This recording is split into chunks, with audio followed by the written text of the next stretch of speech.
He was treated like trash until he revealed his true power of darkness. If you dig my recaps, don't forget to subscribe and smash that notification bell. In this world, everyone receives special powers from the gods, and these abilities determine people's lifestyles. The anime begins with a carriage being attacked by a group of goblins, and a group of warriors appears to help protect the carriage. Meanwhile, our protagonist, a hungry boy named Fate Graphite, was on his shift guarding the castle while his stomach growled incessantly. Later, the group of warriors passes by him, discussing how they earned money and leveled up thanks to goblin hunting.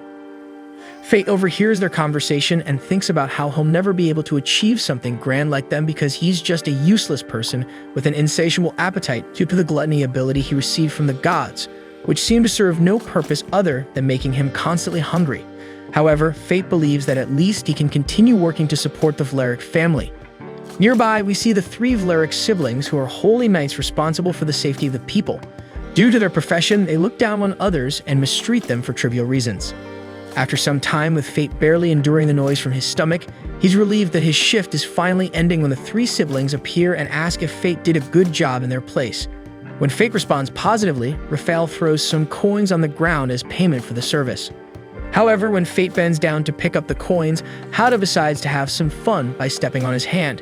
He calls Fate dirty and other cruel names while beating him for no reason, as his two brothers enjoy the situation, believing that people with abilities like Fate should be grateful because, in their opinion, they only earn money due to the pity of the Holy Knights.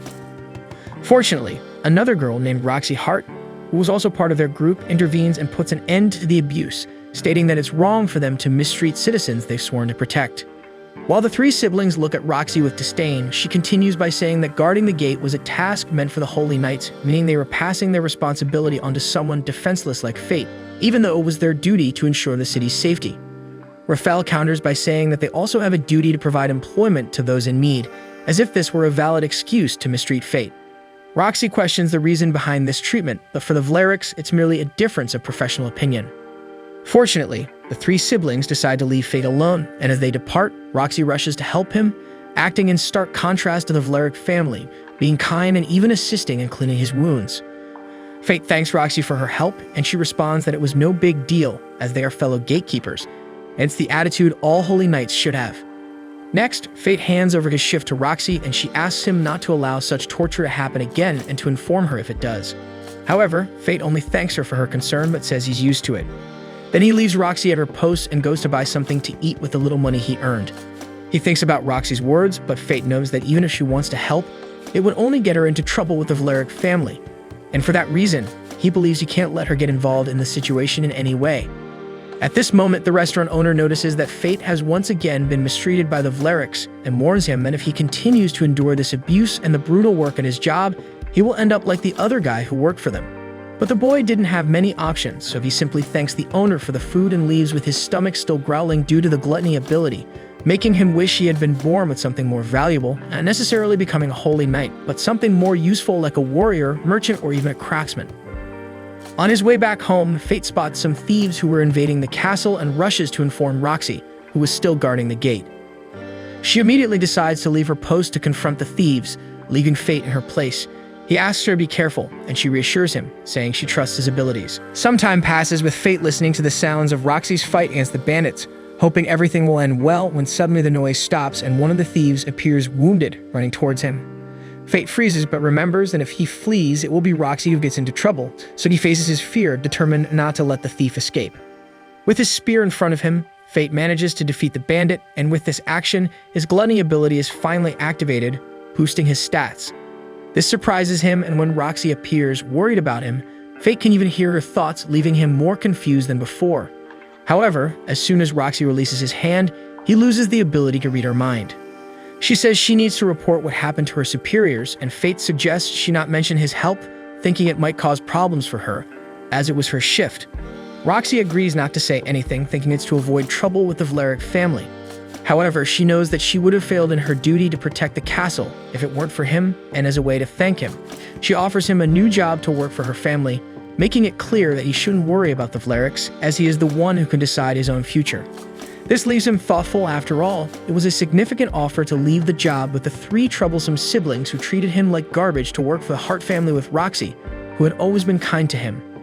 However, Fate worries about leaving his job as someone needs to guard the castle during his shift, but Roxy reminds him that it's a duty only for the Holy Knights, so he shouldn't be concerned. With no other reason to stay in his current job, Fate accepts Roxy's offer. Later, at his home, he analyzes the changes in his stats, noticing how they have increased. He realizes he has two new abilities, Identify and Telepathy, understanding that when he could read Roxy's thoughts before, it was the effect of telepathy. Despite not fully understanding what was happening, Fate thinks that with these stats, he might be able to defeat some monsters. So the next day, he goes to buy a useful weapon. Unfortunately, the 2 silver coins he had managed to save in 5 years in the capital can only buy him a weapon considered trash. With no other option, he examines each sword with his Identify ability, but they all have 0 durability and strength, until he notices a dirty black sword that catches his attention.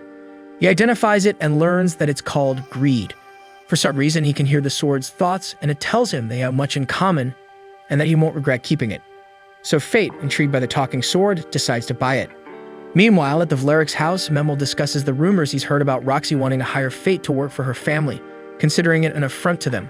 Raphael, on the other hand, says they don't need Fate because they can easily replace him. Memel persists, saying that Roxy questioned how they handled their duties as holy knights, but Raphael responds that it's not worth complicating things since the Hearts and the Vlerics are part of the 5 families supporting the king.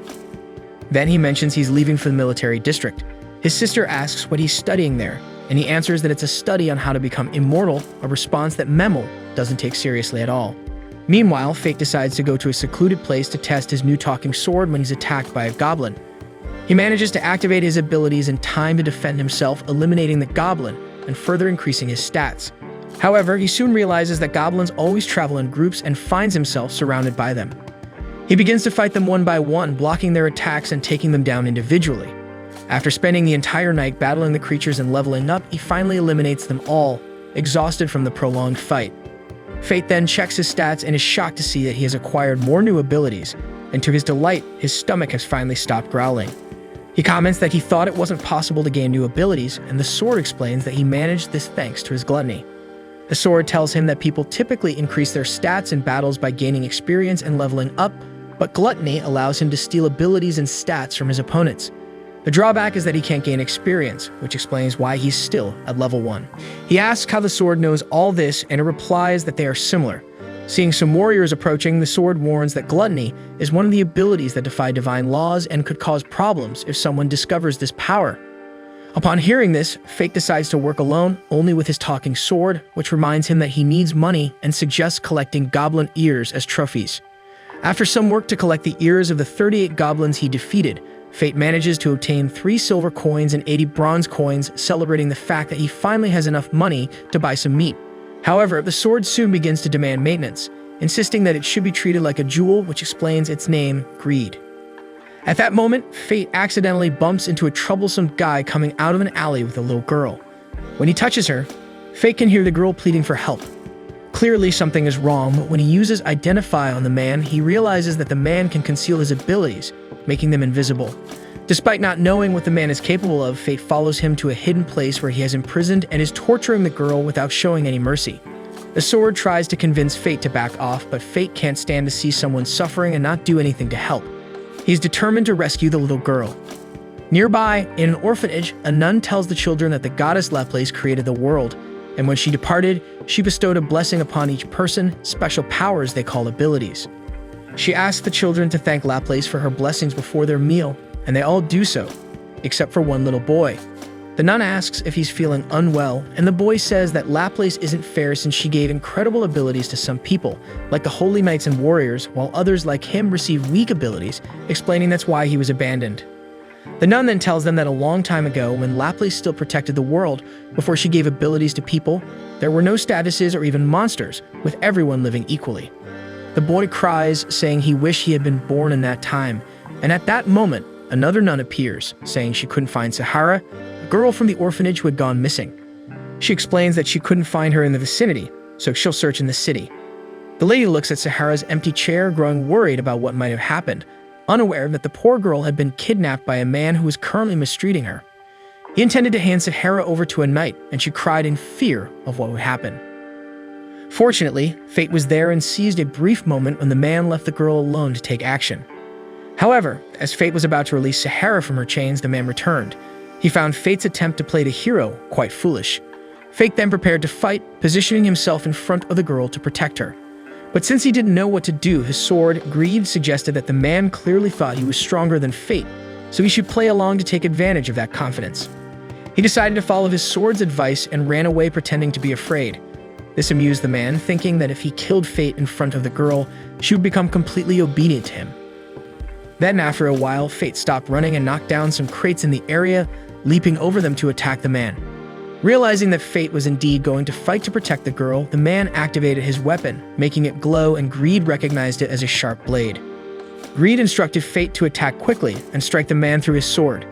The boy immediately did so, shattering the sharp blade and striking the man with a single blow. With the man defeated, Fate asked who the Holy Knight was who had ordered him to kidnap the child. However, as the man refused to speak, Fate forced him by placing his sword on the man's wound. This immediately made the man confess that he was hired by Hada of Lyric. After being rescued, Sahara began to feel hungry, and Fate heard her stomach growling. So the two of them finally introduced themselves, and Fate took her to eat something. He bought 2 meat skewers for them, and Sahara explained that it was the first time she had ever eaten meat in her life. Fate decided to give her the other skewer as well. At night, he returned the girl to the orphanage, where she immediately ran into the arms of the nun, who was overjoyed to see that she was safe. Both of them thanked Fate, leaving him surprised since no one had ever thanked him before.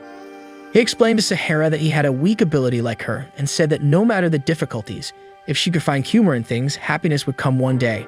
Sahara asked if this applied to her as well, and he said yes. Fate remembered that his father had told him that phrase when he was a child, and he had the same reaction as Sahara. But despite not understanding it at the time, thanks to that phrase, he had reached where he was, and he wished the same for Sahara. Then he said goodbye to the girl and continued on his way. Later, Fate checked his status and realized that he had acquired the one-handed sword technique, the same ability as the kidnapper. Greed explained to Fate that with this ability, he could learn secret arts and techniques as well as strike twice as fast. Fate then realized that the man could have used this technique when they were fighting, and it wouldn't have ended well for him. He questioned why Greed didn't warn him of the danger. The sword replied that it would have been terrible to interrupt his heroic moment, and Fate said that if he had known the risks, he wouldn't have done anything. Then Greed said that battles depended a lot on luck and victory wasn't guaranteed to the stronger opponent. However, this made Fate wish for even more power so that he wouldn't have to rely on luck. At that moment, Greed reminded Fate that the next day would be his first day of work at the Hart family's house, and he was still wearing the same rags as before, reminding the boy that he needed to buy some new clothes. Meanwhile, at the tavern Fate used to frequent, the innkeeper talked to a customer. He mentioned that he had heard that Mason, Roxy's father, was defeated by a divine dragon in Gallia and that she would now take his place. But since her father had been the one keeping the knights in check, everyone was afraid because they doubted if Roxy could control the troublemaking knights like the Valeric brothers. The next day, Fate went to his first day of work wearing more appropriate clothes. He was impressed by the size of the place when he met Roxy, who was already waiting for his arrival. Later, Roxy introduced Fate to her father, taking him to his grave. She explained that he had passed away 5 days ago while fighting a divine dragon in Gallia, a continent dominated by monsters. She said that being a holy knight was a dangerous task, as one of their duties was to contain monsters like a divine dragon that hadn't left its lair for over 1,000 years, which led to her father and his entire army being annihilated. This took Fate by surprise as he didn't know what Roxy was going through, and even though she was in mourning, she still cared about him. She told Fate that she, the new leader of the Hart family, was counting on him. They shook hands, but Fate remembered that shaking hands allowed him to read her thoughts, so he used the arrival of a houseworker to avoid the handshake. Roxy introduced Fate to the worker named Haru, the Hart family's housekeeper, and asked him to behave appropriately as a good servant of the Harts. Fate agreed to her request. Later, he enjoyed a hearty meal for the first time in 5 years, which left him quite excited, but Haru was irritated by his behavior. A week later, Fate was trimming the garden grass when 2 men appeared, asking him not to overexert himself and to take a break.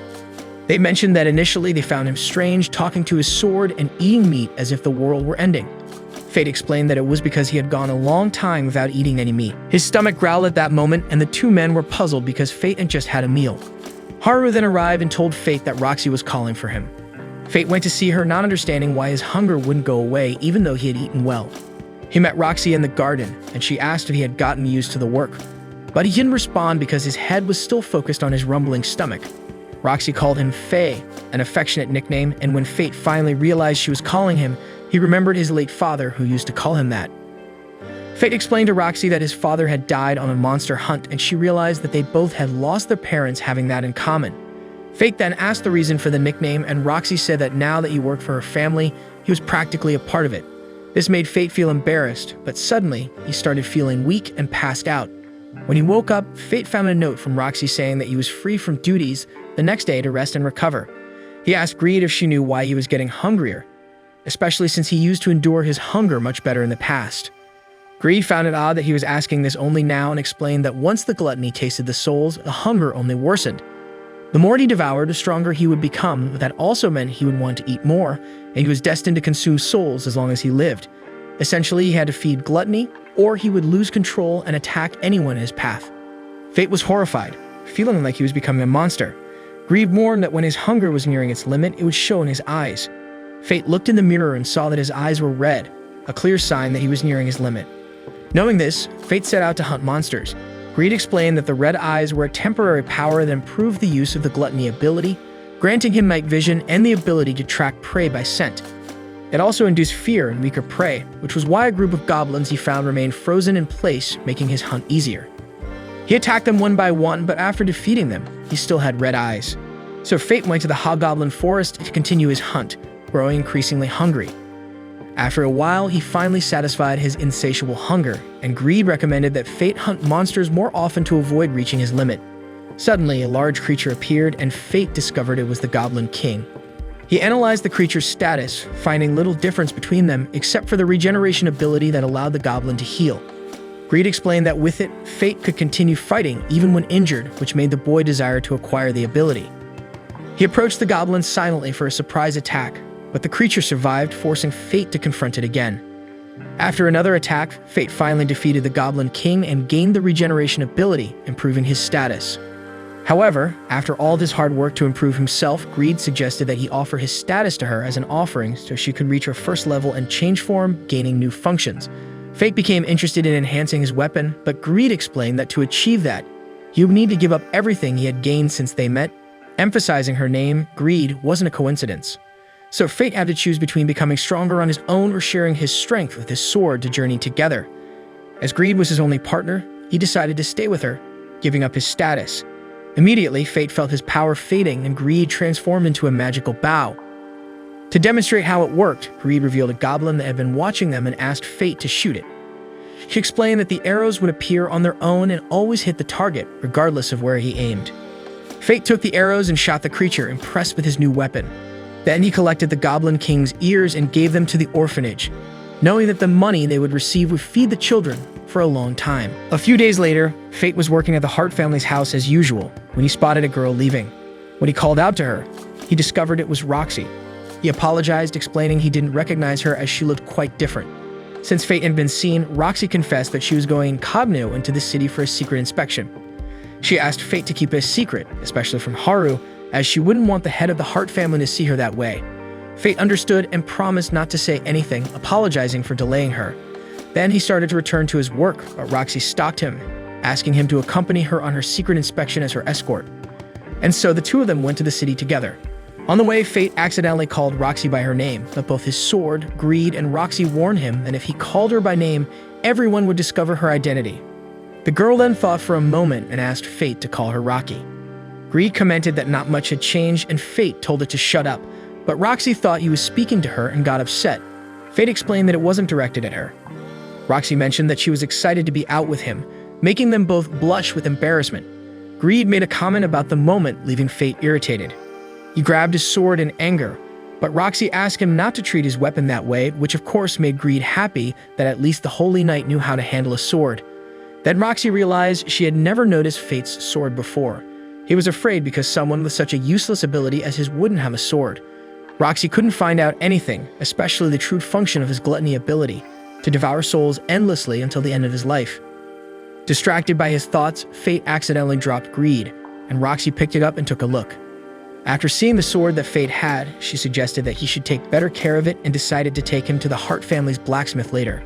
So the two continued their journey with Greed still annoying Fate until they finally reached the heart of the city. They walked through the market, and Roxy noticed some grapes that looked good and decided to try them. She bought 2 grapes from the vendor and gave one to Fate. The grapes were from the Hart family's vineyards, and after tasting them, Fate commented on how sweet they were. Roxy accidentally mentioned that the grapes came from her house. The vendor overheard her comment, and to protect Roxy's secret identity, Greed suggested that they should invent a story about her having a relative working for the Hart family. The plan worked, and Roxy thanked Fate for his help. At that moment, all the people in the market became alarmed because a holy night was approaching. After Roxy's father's death, all of them, no matter how low-ranking they were, had become insufferable. The people fell silent, waiting for the holy knight to leave, but just as he was passing near Fate, his stomach started growling. The holy knight heard it and went over to Fate, forcing him to apologize several times, but it was clear that the holy knight only wanted to humiliate Fate further. So Roxy decided to intervene to stop this situation. She questioned the man, saying that Fate had already apologized, and he was surprised that an ordinary girl was speaking to a holy knight in that manner. However, when he looked at Roxy, he found her face familiar. This made everyone wonder if she was Roxy. Once again, Greed suggested a way out, telling Fate to pretend to be her boyfriend. He repeated the suggestion, and Roxy thought it was a great idea. She quickly started acting as his girlfriend, holding his arm and asking why he hadn't eaten the breakfast she made.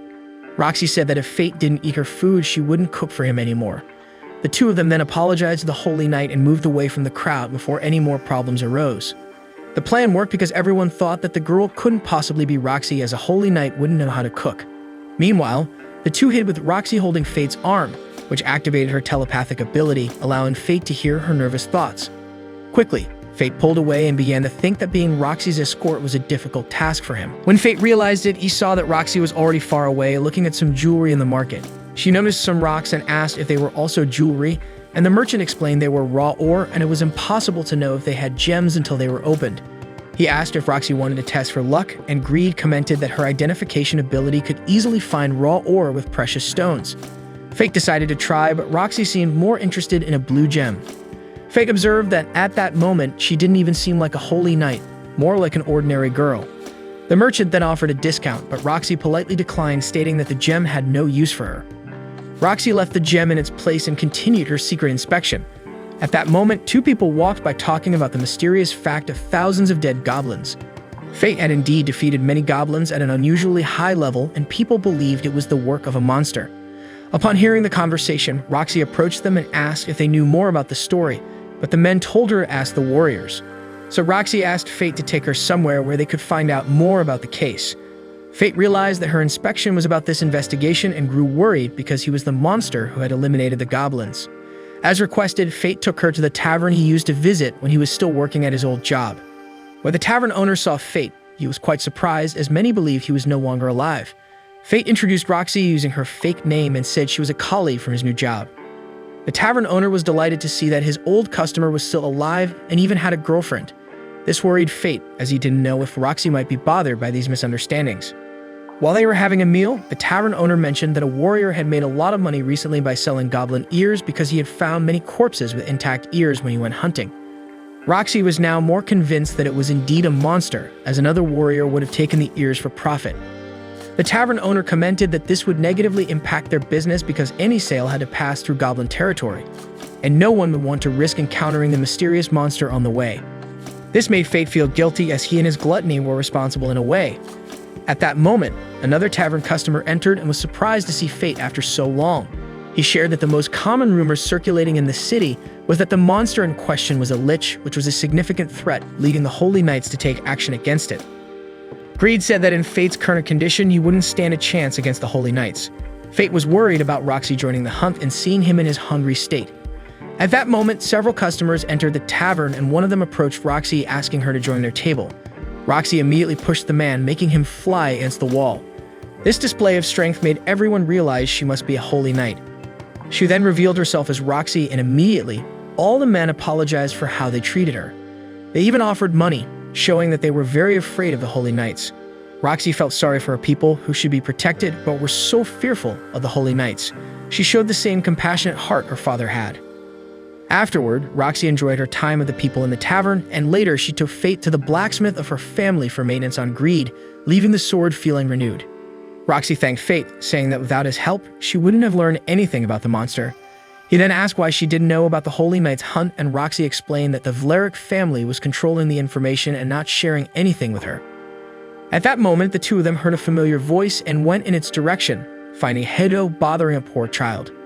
Memel tried to cover it up by saying that they were merely protecting the lost child, but it was clear that they were not handling the situation well. She asked Fate to step in, and he immediately took the child away from the Vlerick siblings.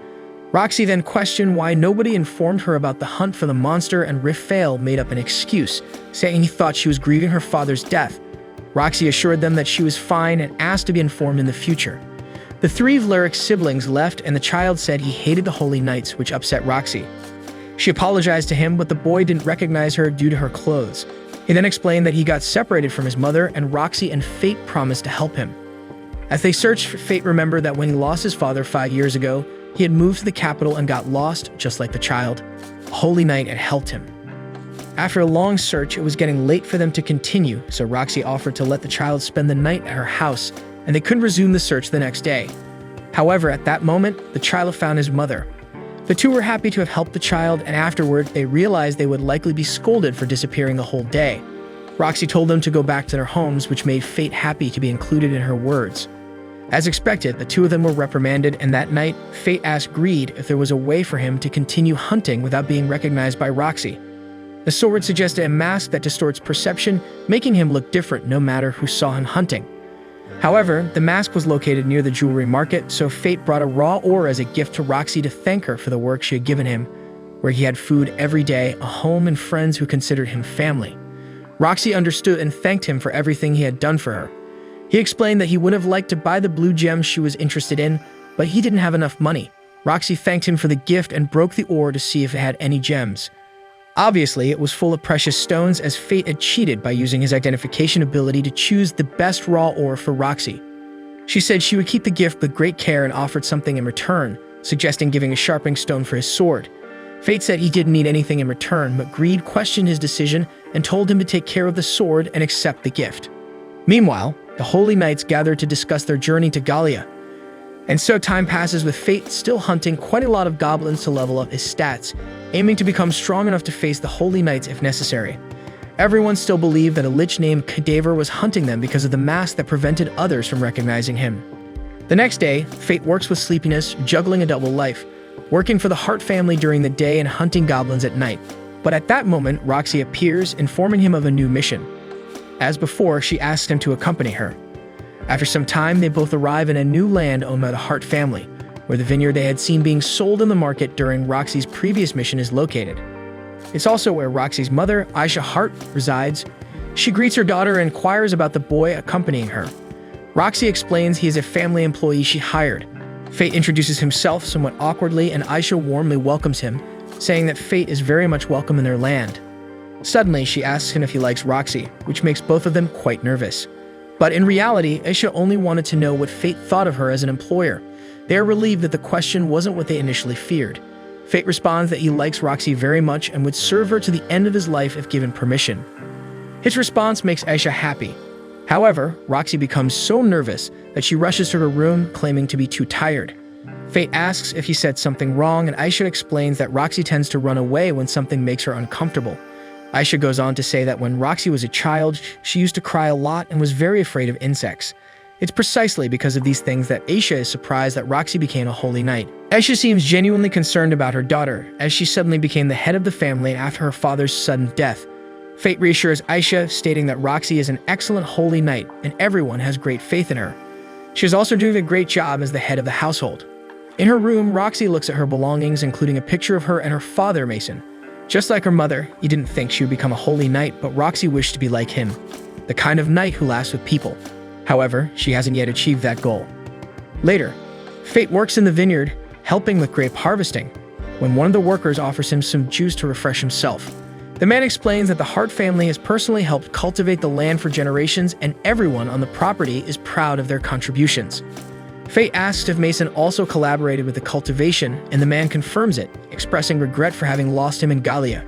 He mentions that Roxy used to come there every year to help with the harvest and to hunt monsters to protect the area, as it was the main season for many harvests and monsters often attacked in search of food. The man explains that they are currently dealing with kobolds coming from the valley to the north. Suddenly, Fate's stomach rumbles loudly, and the man thinks he's just getting hungry from working so much. However, Greed explains that his hunger was actually due to hunting so many goblins, and the gluttony ability was starting to crave different souls. At the end of the day, Fate finishes his work and returns to the house when he sees a girl passing by. As he approaches, Fate notices that she has red eyes, just like his when he gets hungry. He tries to analyze her abilities using Identify, but he can't see anything. The girl then says she arrived too early and leaves, explaining to Fate that she came to hunt the kobolds, but that he could stay with them. She also mentions that they will meet again, leaving Fate bewildered.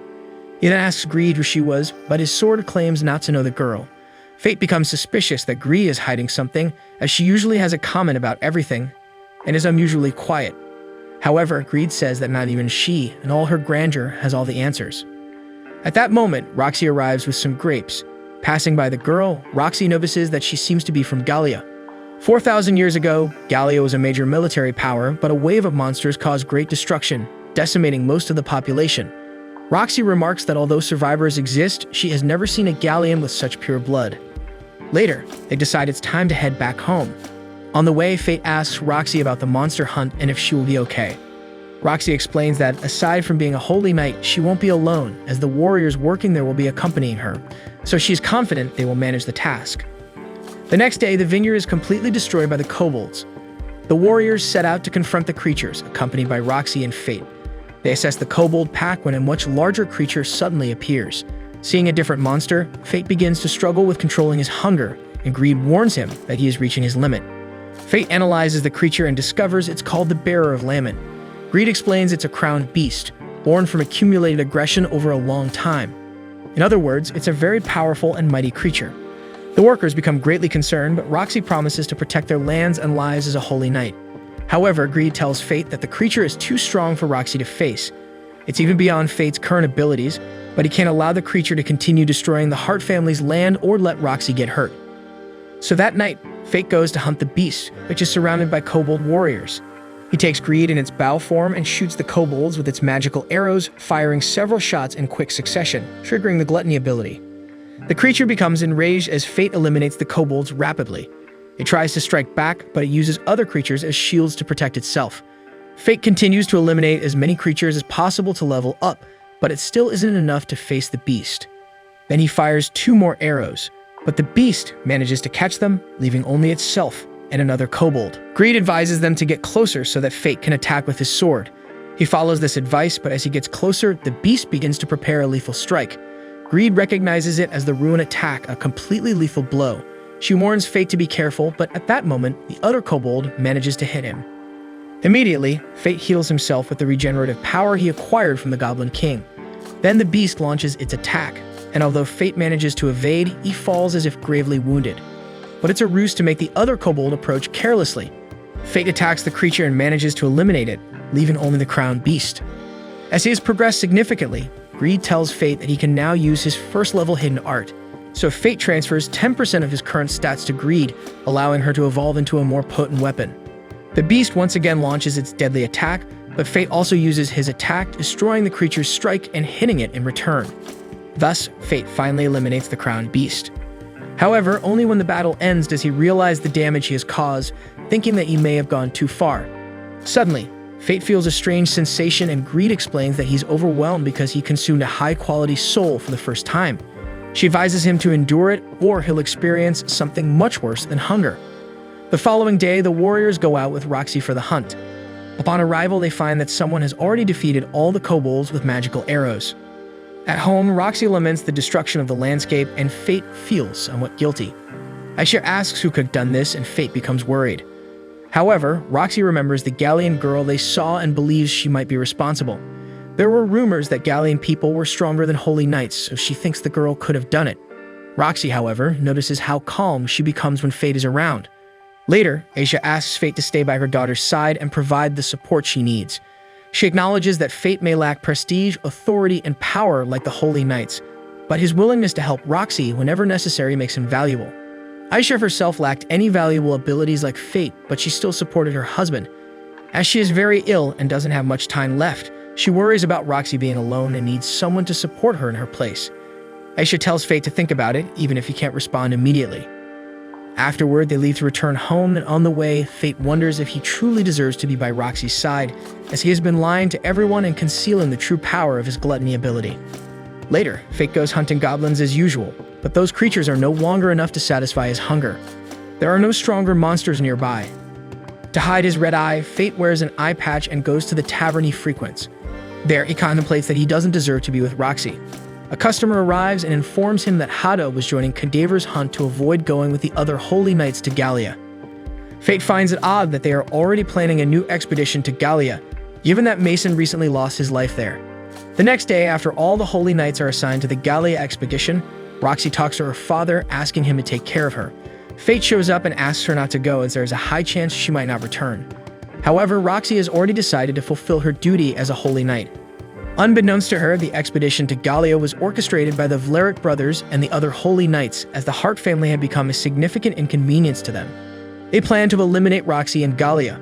However, while the Holy Knights were responsible for carrying out the plan, Raphael and Memel would go to Tenburn, where immortality research was taking place, and Hado was tasked with eliminating Cadaver.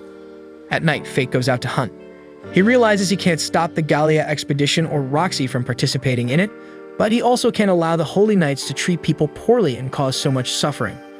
Hado and other hunters appear, intending to stop Cadaver. They prepare for a fight, with Fate on the verge of his hunger limit. Hado and his men were on a mission to hunt down the Lich and encountered Cadaver just after he had killed some goblins.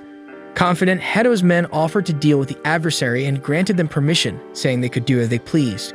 So 3 of them advanced on Fate with their weapons, but using his red eye, he could see their movements as if they were standing still, as they were too slow. Using the Ruin Strike, Fate managed to defeat all 3 without causing serious harm. Hado looked on in amazement. The rest of his men became frightened and fled from the battle. Hado became furious for being made a fool of and decided to take care of Cadaver himself, putting an end to this monster once and for all. He brandished his sword, but he was trembling with fear. Cadaver lowered his hood and removed his mask, revealing himself as Fate. Hado questioned how such a weak and useless person could possess so much power. Fate refused to provide explanations, further infuriating Hado. Despite still trembling with fear, he boasted of his position as the firstborn of the Vlerick family and declared that he would defeat Fate. Fate then asked him to show his full strength. Using his analysis ability, Fate could see the opponent's stats.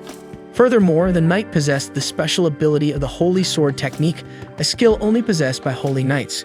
He was outraged that such a wicked man had this power and was considered a Holy Knight. Before the battle, Fate asked Greed if he could destroy a Holy Sword. His ally replied that he would never have any difficulty against such an impure artificial sword.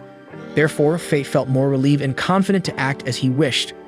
Hado underestimated his opponent's intelligence and power and without hesitation launched his Great Cross attack against him. Even before the attack was complete, he celebrated his victory. However, Fate quickly dodged the attack and positioned himself behind the Holy Knight. Due to the delay in activating the Great Cross, he had no difficulty evading it. As soon as Hado noticed his opponent behind him, he retaliated with his sword, but Fate defended against the attack with Greed. With the impact, Hado's sword broke in half and one of the halves flew away. Fate grabbed that half while Hado realized his sacred sword had been easily shattered. Hado considered fleeing the battle, believing he had no chance. However, Fate had no intention of allowing that. He questioned how Hado could still have the courage to call himself a Holy Knight. Hado retreated in fear and ended up stumbling and falling to the ground. Fate called him pathetic and was determined to teach him a lesson, not forgetting the humiliation Hado had inflicted on him in the square days before. Thus, he intended to repay him in kind and discipline him as a disobedient dog, just as Hado had said he would. Fate then grabbed him by the armor and lifted him up. Hado begged him to stop, but Fate ignored him and threw him forcefully against a tree. Not satisfied, he did it again, leaving the trees around them on the ground and Hado's face bruised and bloodied. The knight begged for mercy, but Fate was indignant at his audacity, especially after all the suffering he had caused to the villagers, treating them as inferiors. Moreover, he became even more enraged because it was people like Hado who put Roxy in danger on her way to Gali. Tired of the knight's audacity, Fate threw him away and hit him with his bloody ptarmigan attack, tearing off his arms and legs with lightning speed, leaving only a lifeless body. Almost dead, Hado asked why Fate didn't finish him off. Fate replied that before that, he had some questions to answer about Roxy. Hado revealed that earlier, Roxy had volunteered among the Holy Knights to go to Gali. If she could save at least one citizen of the kingdom, her life would have been worthwhile, and she would go to Gali with pride. Fate was pleased, as this was something Roxy would truly do. In a last-ditch effort to stay alive, Hado promised that he would cancel Roxy's journey to Gali if Fate spared his life. However, Fate was determined to have his revenge, and nothing would take that away from him. Thus, he thrust his sword into the knight's chest, ending his suffering. Next, the gluttony ability was activated, and Fate increased his stats, as well as stealing the Holy Sword technique ability from the fallen enemy. Greed commented that now it seemed that Fate had finally become a holy knight, but Fate had no desire to be one. Greed laughed as he had expected this response. The sword said that it was now possible to reach its second level by transferring the stats he had just gained from the knight. Fate agreed without hesitation, as he felt disgusted at the thought of having had those stats in his body. Greed received the stats and transformed into its second form, a large black scythe. The curse imbued in the blade could cut through anything, even the ephemeral. The next day, Roxy placed a necklace with a butterfly pendant and a blue stone around her neck. She was about to embark on her mission to Gali. The final preparations for the journey were ready, and all her staff were waiting for the farewell. Despite the sadness in the air, Roxy remained upbeat and tried to lift everyone's spirits, saying that the 3 years she would spend away would pass quickly. First, she said goodbye to Haru, who wiped her tears with a handkerchief. She told Haru that she trusted her to take care of the house, and the housekeeper reminded her to perform her duties well as the leader of the Hart family. She bid farewell to the other staff with great affection until it was Fate's turn. He contemplated expressing his feelings for a moment, but realized that a monster like him could never be with someone like her. She reassured him that they would meet again, and he wished her luck on her mission. Roxy mounted her horse, and next to her carriage, left her home and everyone behind. Before leaving, Roxy left a recommendation letter for Haru to deliver to Fate, ensuring that he could secure another job and that the Valerics couldn't reach him. Despite Roxy's concern, he didn't accept the letter, as from that day forward, he would be living as a warrior. Since he couldn't stop Roxy's journey to Gali, he would at least provide support and make sure nothing bad happened. So he packed his bags to travel after her. He said his goodbyes to the other staff and received a bag full of coins containing all the money he had earned up to that day, along with his severance pay. He thanked them and left, hoping to return one day and reunite with everyone. Fate traveled in a wagon with other citizens. Meanwhile, atop the city, a mysterious holy knight surveys her surroundings and asserts that everything was going according to plan. Roxy addresses a crowd of knights, stepping into the role left by her father, determined to do whatever it takes to defend the royal capital, Seafort, and its people. But for that, she'll need everyone's help. The knights cheer, inspired by her speech. After her speech, Roxy encounters Miria, a young woman who is her admirer. Roxy asks if she plans to go, and Miria responds with a resounding yes, willing to go wherever Roxy leads. Then Mugen, another volunteer knight, approaches them. He introduces himself, but Miria doesn't seem to like him very much. She believes he volunteered just to witness the chaos caused by a divine dragon and test his own strength. Mugen confirms Miria's suspicion about testing his limits, but also mentions that he volunteered because of Mason.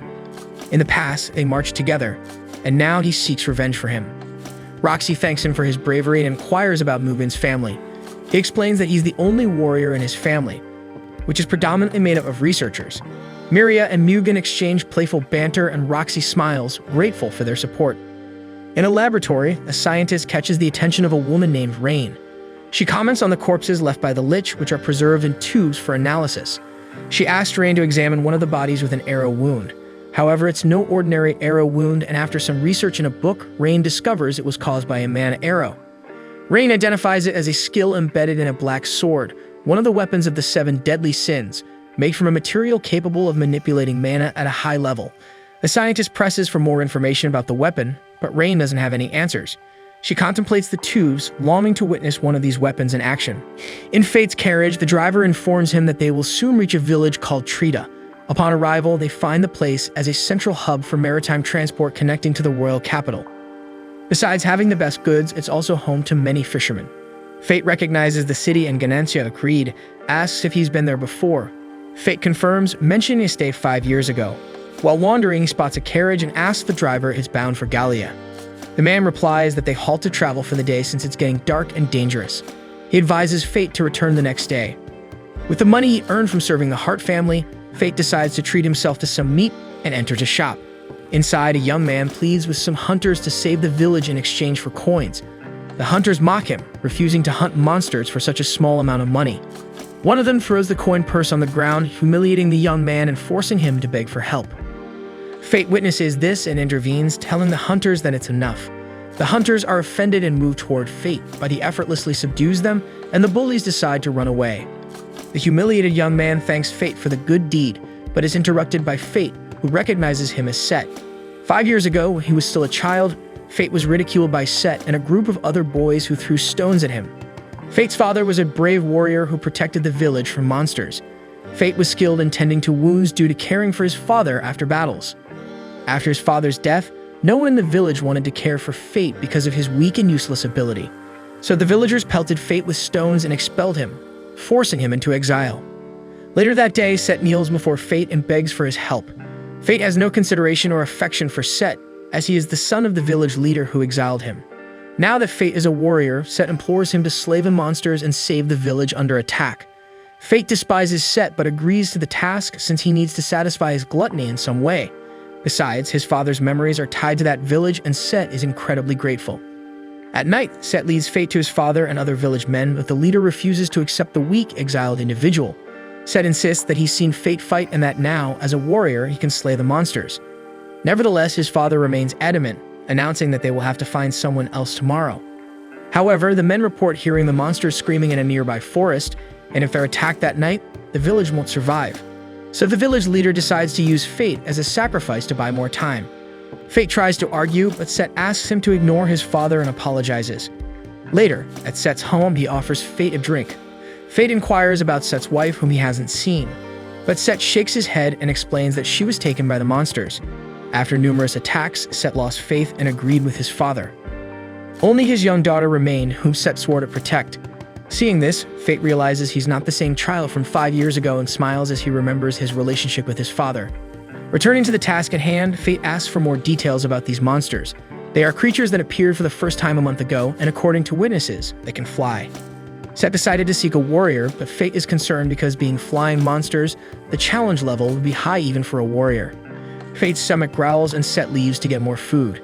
Fate seizes the opportunity to ask Ganesha what kind of monsters they'll be facing. Ganesha replies that they are gargoyles, very intelligent monsters. They observe humans and wait for the right moment to attack as a group. Then Set's daughter approaches Fate and asks who he's talking to. He deflects, saying it's his business, and she gives him a gift, a little yellow candy. Fate thanks her and eats the present, and asks if she'd like to play with him. They engage in an arm wrestling game, and the young girl is delighted. Set returns with more food and apologizes for the meager amount. Fate thanks him and begins eating. Suddenly, he starts feeling dizzy and weak, ultimately fainting at the dinner table. Set is left perplexed and questions if his daughter gave Fate something different. She reveals that she gave him the candy her grandfather had given her. Set then realizes that his father truly intended to use Fate as a sacrifice, rendering him unconscious with a sedative candy. He attempts to wake Fate, but then hears desperate screams from outside their house. When he looks out the window, gargoyles are attacking the village in swarms. The village is under attack by gargoyles. The scene is one of terror, houses ablaze, people fleeing for their lives. Meanwhile, Set is trying to wake up Fate, but that's out of the question, considering he was drugged with a sleeping potion. Greed is worried, pondering how they'll save the village. Set then prepares an antidote and gives it to Fate. Greed is impressed, realizing that this village truly knows its herbs. The remedy works and Fate wakes up, though he is still disoriented and doesn't quite know where he is. Set explains they are in his house and Fate was drugged by his father. As they talk, the village is burning and Fate goes out to confront the gargoyles, instructing Set not to leave the house. When Fate steps outside, the place looks like a waking nightmare. The gargoyles have taken over everything. Houses engulfed in flames, bodies among the debris, and the desperate cries of the residents. One of the gargoyles attacks Fate, breathing fire, but he manages to dodge. Greed warns that they'll be in trouble if they continue shooting from above. With his identifying ability, Fate realizes the monsters are level 27 and possess the Fireball ability. Greed says that this ability could be problematic, so Fate should use the Great Scythe. He transforms Greed into the Great Scythe and tries to cut one of the gargoyles' fire attacks. However, in doing so, a tree nearby catches fire. Fate questions Greed, thinking the scythe cuts absolutely everything. Greed explains that the scythe cuts magic but has no control over the fire it causes. The gargoyles perceive the scythe's weakness and try to create a widespread fire with a combined attack. Fate then hurls his scythe, which ricochets off all the gargoyles, cutting them one by one. Afterward, his gluttony ability is activated, and he absorbs the Fireball ability. Now that all the smaller gargoyles are dead, only the leader gargoyle remains. Unlike the smaller ones, this one is level 47, and in addition to the Fireball ability, also has fire resistance. Greed warns that the monster will approach to hit him with a fireball, presenting the chance for Fate to attack. The gargoyle begins to concentrate its attack, and Fate seizes the opportunity, advancing and using his scythe to cut the creature in half. His gluttony ability is activated, boosting his stats and adding fire resistance. When dawn breaks, the village is utterly destroyed. Set says his father is dead, as are most of the villagers. Only a few survivors remain, including him. Fate decides to examine the place with his identifying ability, but recognizes that the land is ruined. Its soil is no longer fertile and no plant could grow. Set sees Fate using his identifying ability and asks why he engages in something as dangerous as being a warrior when he could make a living with his ability. He says he has no choice but to fight. Set then decides to seek employment in the city for the sake of his daughter. While Set's daughter is distracted by a butterfly, he asks Fate to hit him. Fate is confused, and Set explains that he wants to pay for the wrong he did to him in the past. So Fate asks him to clench his teeth and punches him square in the face. Set falls to the ground instantly, and even Greed says he went overboard. Fate apologizes, but Set thanks him, saying it's all right. Fate helps him up and asks him to take good care of his daughter. Later, Fate visits his father's grave. He admits that as bad as the village was, he hates to see it disappear. However, the memories of the time he spent there with his father haven't faded. He reminisces about those moments and promises to be okay from now on. Meanwhile, Miria tells Roxy that they're almost reaching Lanchester's territory. The Meg responds that they can restock once they arrive. Mugen warns to be cautious of Lord Lanchester. Roxy asks what that means, and he says she'll see when they get there. Miria gets angry with the warrior, making a face and saying he's keeping secrets. In the middle of the road, Fate hitchhikes on a carriage. The owner wakes him up as he is yawning and asks if he is indeed on guard duty. He's paying Fate 3 gold coins in case of danger, but Fate says not to worry because even though it may not seem like it, he can fight as well as a holy knight. Then a group of armed raiders appears in the middle of the road, ordering the travelers to give up everything valuable and run if they don't want to die. Fate gets out of the carriage and says he'll take care of them, but the carriage owner grabs him desperately and crying. He pleads for Fate to do something because he has a wife and children at home, but Fate asks him to let go as he can't fight like this. The raiders look at the man crying in fear and decide to attack them. However, an axe hits them from behind and they all scatter like leaves. Greed, seeing this, says he only knows one person who can do something like that. Then the girl Fate met before appears. She was looking for Fate and says he owes her for those kobolds. The girl needs a ride and the carriage owner invites her in since she helped with the raiders. As the girl enters, the carriage tilts backward, so she realizes and asks Sloth, her axe, to return to normal. When she does that, the weapon becomes lighter and the carriage returns to normal. Fate is impressed with a weapon that changes weight. During the trip, she asks Fate's name. He introduces himself and she says she already knew him by gluttony. He questions how she knows that, and she says she also has his sin ability. Fate is still confused and asks if Greed didn't say anything about them before. She introduces herself as Mine of Wrath. Then, just like Fate, Mine's stomach growls from hunger, and he hands her a bag with some dried meat. The girl starts eating the pieces of meat non-stop, and Fate becomes desperate, asking her not to eat it all. When she hands back the bag, it's too late, and there's nothing left for the night. In Lanchester, a little girl is strolling with her basket when she's attacked by 2 ghost monsters. Then a pompous holy knight appears and tells the little girl not to worry because he'll deal with the monsters. He uses his sword and defeats the 2 creatures, but it turns out they were tiny, practically harmless. The little girl asks the name of the gallant knight, and he responds to be none other than Lord Lanchester Rudolph. Then other girls fall in love with the knight as if it were all planned. Fate and Mine look at that odd spectacle, and the carriage owner comments that Rudolph is preparing for the expedition to Gallia. Explaining that it would be expedition led by Roxy, Fate realizes he surpassed her and arrived first. The man hands the promised coins to Fate, but Mine keeps them since she saved them. The man says goodbye and they wonder what to do now. Greed says they should find a place to stay. Then Mine falls asleep standing next to Fate, and he has to carry the girl on his back. Greed says she's not exactly a morning person, and Fate realizes they seem to know each other well. However, once again, Greed remains silent and reveals nothing. So 2 citizens greet Fate, welcoming him on behalf of Lord Rudolph. Fate becomes curious about the fact that in this city, they revere the sacred knights. However, upon closer inspection of the 2 men, he notices a mysterious symbol on each of their necks. Moving forward, they are halted by guards who state that only citizens can pass through. They direct them to lodgings nearby, and once again, Fate notices mysterious marks on their necks, different from the ones before. Further along, he sees more distinctive marks and wonders what is happening in this city. Greed explains that it's likely a social class system. Apparently, the Lord there wasn't concerned about pretending that there wasn't a caste system. In this case, people must genuinely love him. Later, Rudolph humiliates 2 bound and blindfolded men. The Lord claims that the ceremony they performed was not worthy of the Lanchester family. The purpose was to demonstrate their superiority over the hearts. One of the men pleads for forgiveness, but the merciless Lord kills him with his sword.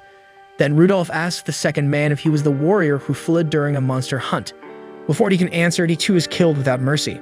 Fate places Mine on a bed to rest. He asks Greed how she knows her. The sword explains that they are known entities who frequently cross paths. Like him, Sloth, Mine's axe is also a weapon of the 7 deadly sins. He decides to tell Fate the whole truth and explains what the abilities of the 7 deadly sins are. These abilities are gluttony, wrath, greed, sloth, lust, envy, and pride.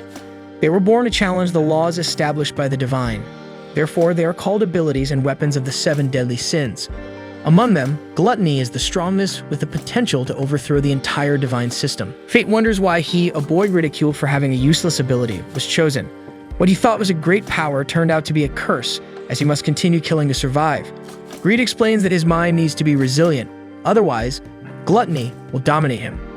The trick to being resilient is to maintain a state of extreme hunger, so Fate goes out to hunt and train in this state. At night, Greed advises Fate not to fully satisfy gluttony, but to appease it gradually. A sandman appears and they decide to test it. Fate summons his bow and fires his magic arrow with fireball. The power of the attack increases and he destroys the monster. When gluttony is activated, Greed tells Fate to control himself.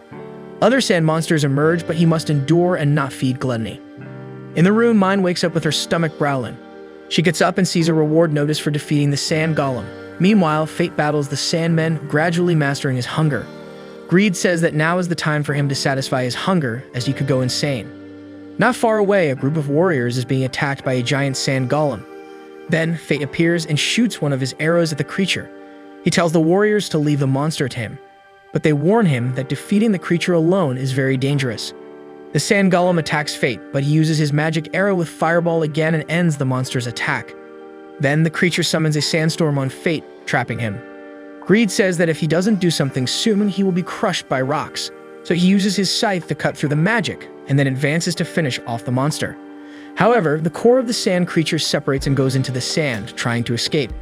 Then Fate uses the bow and asks Greed to take 10% of his stats to use the bloody ptarmigan attack. But the sword says that this time it's not enough and he will need 20%.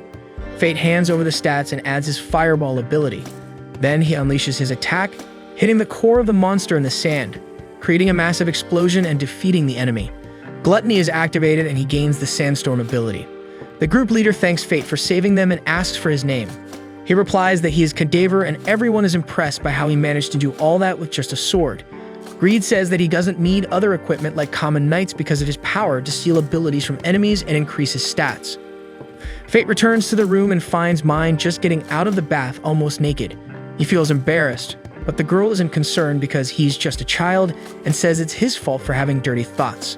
She says she's going to hunt the sand golem. Fate tells her he already defeated it.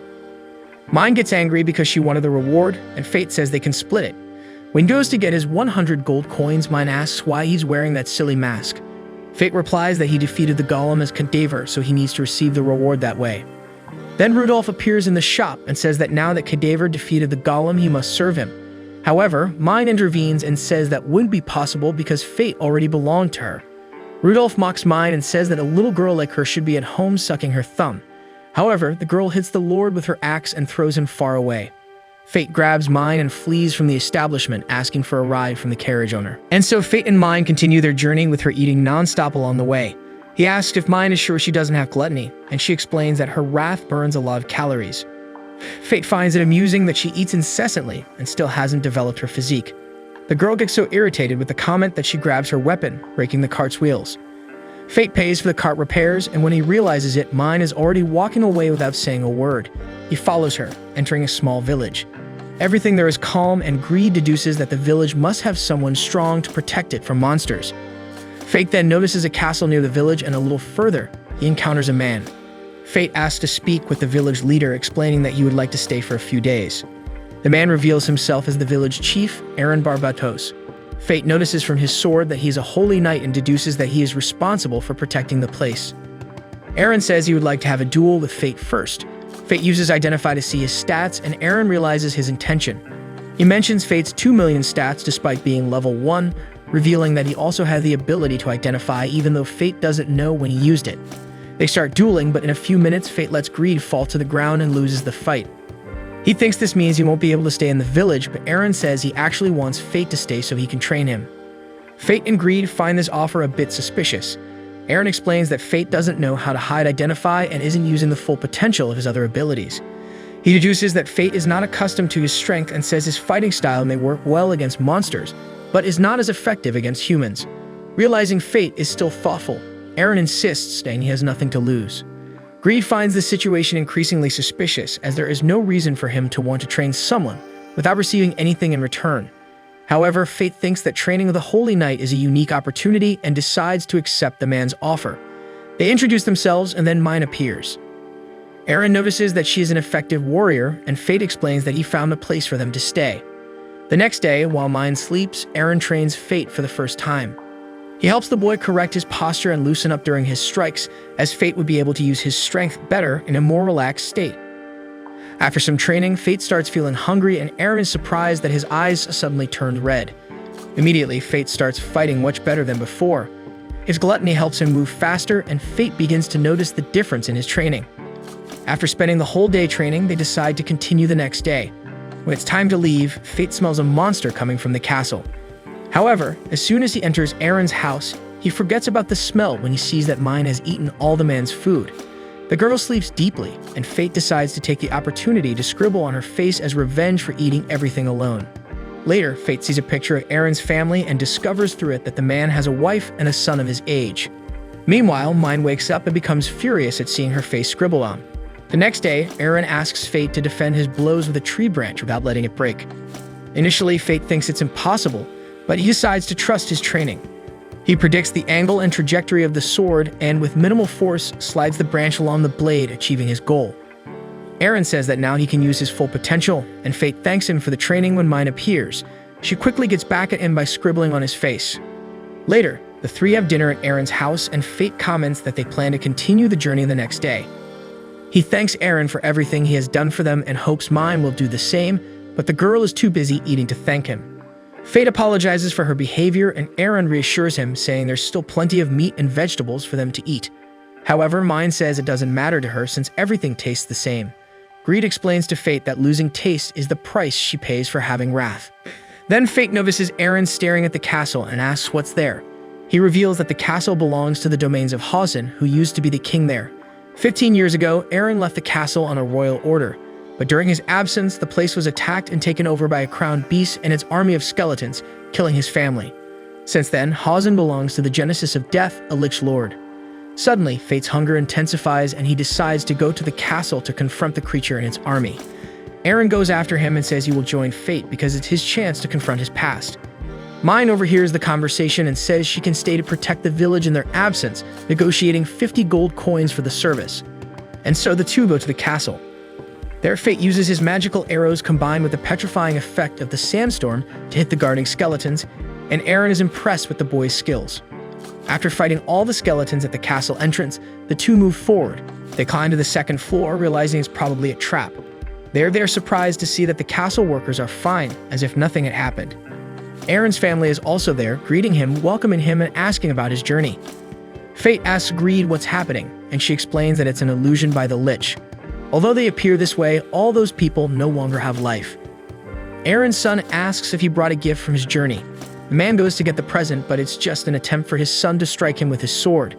However, Aaron is smart and agile, managing to block the attack. The son blames his father for everything that happened to everyone, as he left the castle's protection on his shoulders during his journey.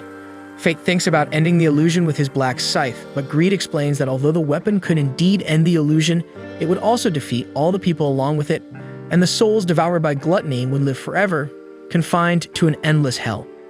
Fate understands that he couldn't give such a cruel fate to any of those people, as Aaron asks him to leave his family with him. And so he duels with his son while Fate goes after the Lich Lord. He follows the smell and locates the creature hidden amidst another illusion. Fate hits the monster with one of his arrows and the Lich Lord reveals itself. Fate uses Identify and discovers that its stats are above 1,000,000. Nevertheless, he decides to stay calm and use what he learned in his training. Fate faces the Lord while the illusion people beg for help, attempting to distract him. However, even as an illusion, Fate still had to be careful not to hit any of the people while fighting the monster. Fortunately, Aaron appears at the right moment. He explains that he managed to deal with the old illusion but encounters his wife again in the new illusion. She asks Aaron to reconsider, making him remember when she asked the same before he left on his journey. Even though his wife and son didn't want him to go, Aaron left anyway, promising to return soon. This makes him think that if he had returned from his journey sooner, maybe his family would still be alive. However, Aaron decides to focus on the fight to finally end his suffering. He uses his holy sword to emit a huge light that damages the Lich Lord. However, Fate notices that Aaron couldn't do it alone. He sees his son's holy sword on the ground and decides to use it to help. Together, they make the swords emit a huge light in the environment, defeating the Lich Lord and destroying the illusion. After finishing, Aaron apologizes to his family for everything that happened. At that moment, the souls of both appear, saying it wasn't Aaron's fault and that, even though it took a while, he saved his family. But even with their forgiveness, Aaron says he should never have left them because they were always more important than anything else. He promises to live in a way that honors their memories, finally handing the gift he brought from his journey to his son after all these years. They say their goodbyes and a remnant of the Lich tries to attack, but Fate finishes him off with an arrow, determined to prevent anything from interfering with Aaron's moment of saying goodbye to his family. After completely eliminating the Lich, Fate satisfies his hunger, making his eyes return to their normal color. Aaron then asks to be alone for a moment and says he will meet Fate when he is ready. After some time, the two meet at the castle gate, and Aaron mentions that he exceeded his level limit, probably because he fought alongside Fate. They then prepare to face the remaining skeleton army. The two decide to compete to see who can eliminate more skeletons, and after a long time of fighting, they return to the village. The day was already dawning and Mine complains that they took longer than they said. So Aaron pays more than the agreed amount as an apology. He then mentions that when he saw Mine, he felt as if he had known her in the past, and now he remembers. 50 years ago, some monsters appeared in the village and he saw her briefly with exactly the same appearance. The girl responds that Aaron has a good eye, and that maybe with a millennium of training, he can reach her level. Mine then explains that she is a ghost who is not allowed to stop living. Later, Fate says goodbye to Aaron. He notices that the boy's eyes have returned to normal, and Fate explains that he has a special condition that makes him need to eliminate monsters regularly. In case he takes too long, his eyes turn red. Aaron understands that he carries a burden and asks Fate to return to the village after finishing what he has to do because he has something important to say. Meanwhile, Raphael shows his sister that he obtained the Philosopher's Stone, capable of healing any wound or disease. She comments that maybe immortality is not just a dream, and at that moment, an employee enters the room. Raphael asks what happened in the time they were away and asks about Hado. The employee explains that his brother Hado lost his life to the corpse, and that, according to the men who went on the hunt with him, it wasn't a monster but a warrior. Raphael gets angry and wishes to discover the identity of the corpse for revenge. Fate and Mine continue their journey in the carriage, with her eating non-stop as usual. He was astonished at how much the girl had to eat to meet her caloric needs, as she devoured all the supplies Aaron had given them. Mine then suggested they share and handed a piece of meat to Fate. Later, she lay in his lap and Fate asked why. Mine explained that the ground was too hard, while he served as a reasonable bed despite not being silent. Fate began a question, but he realized the girl was already in a deep sleep. He commented to Greed that Mine seemed like a child when she slept, despite now knowing that she was much older than she appeared. Fate then asked what Mine was fighting against, and Greed replied that if they continued traveling together, he would eventually understand. Meanwhile, Roxy and the other Holy Knights, along with Miriam Mugen, approached the domains of Hassan, getting closer to their final destination, Gallia.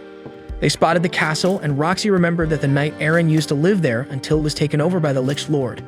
However, she found it strange not to sense any monsters near the place. At that moment, Aaron appeared and greeted them.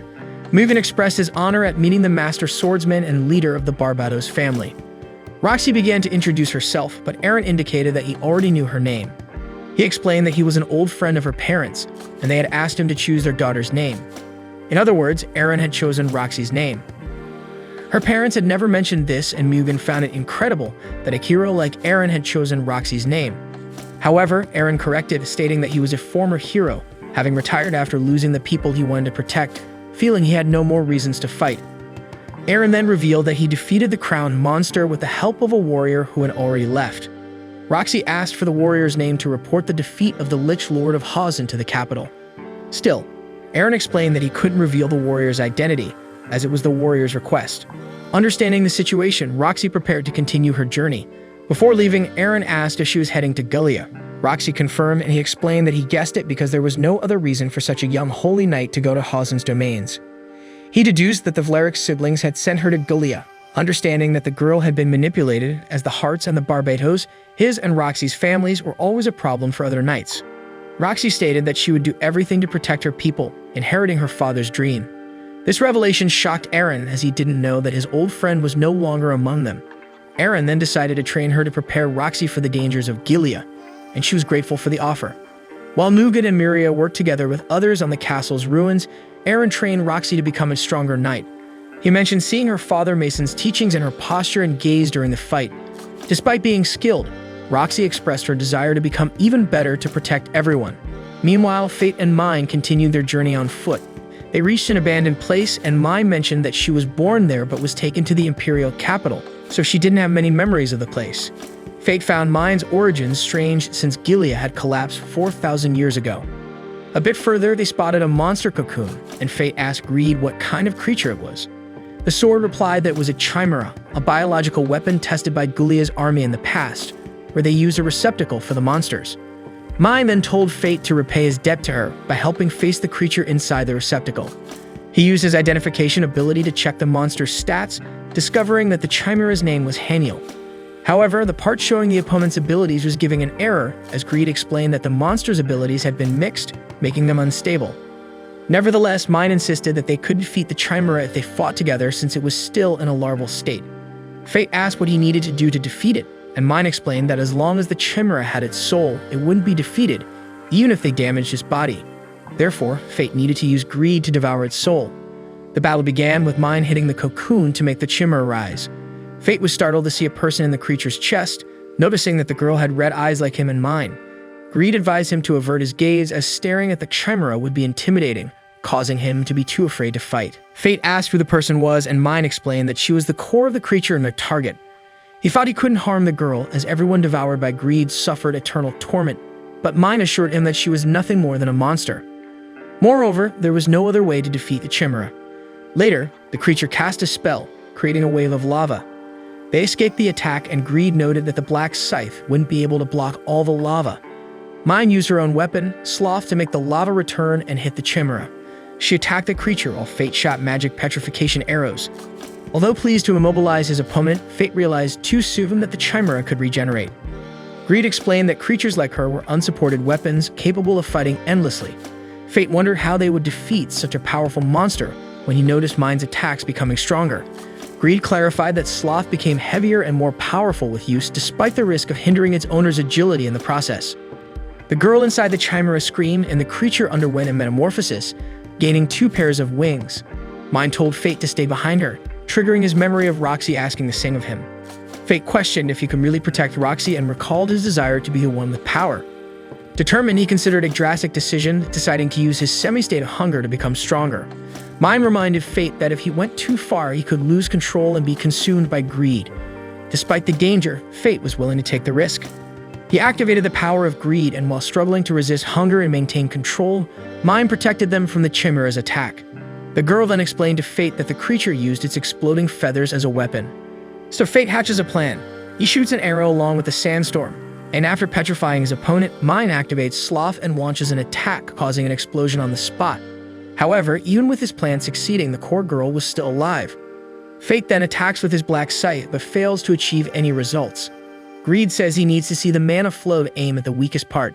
Fate follows the instructions and finds the creature's weak point. He then launches his strike, severely injuring the chimera. The creature flies away to escape, and Fate realizes his eye is bleeding, indicating he's at his limit.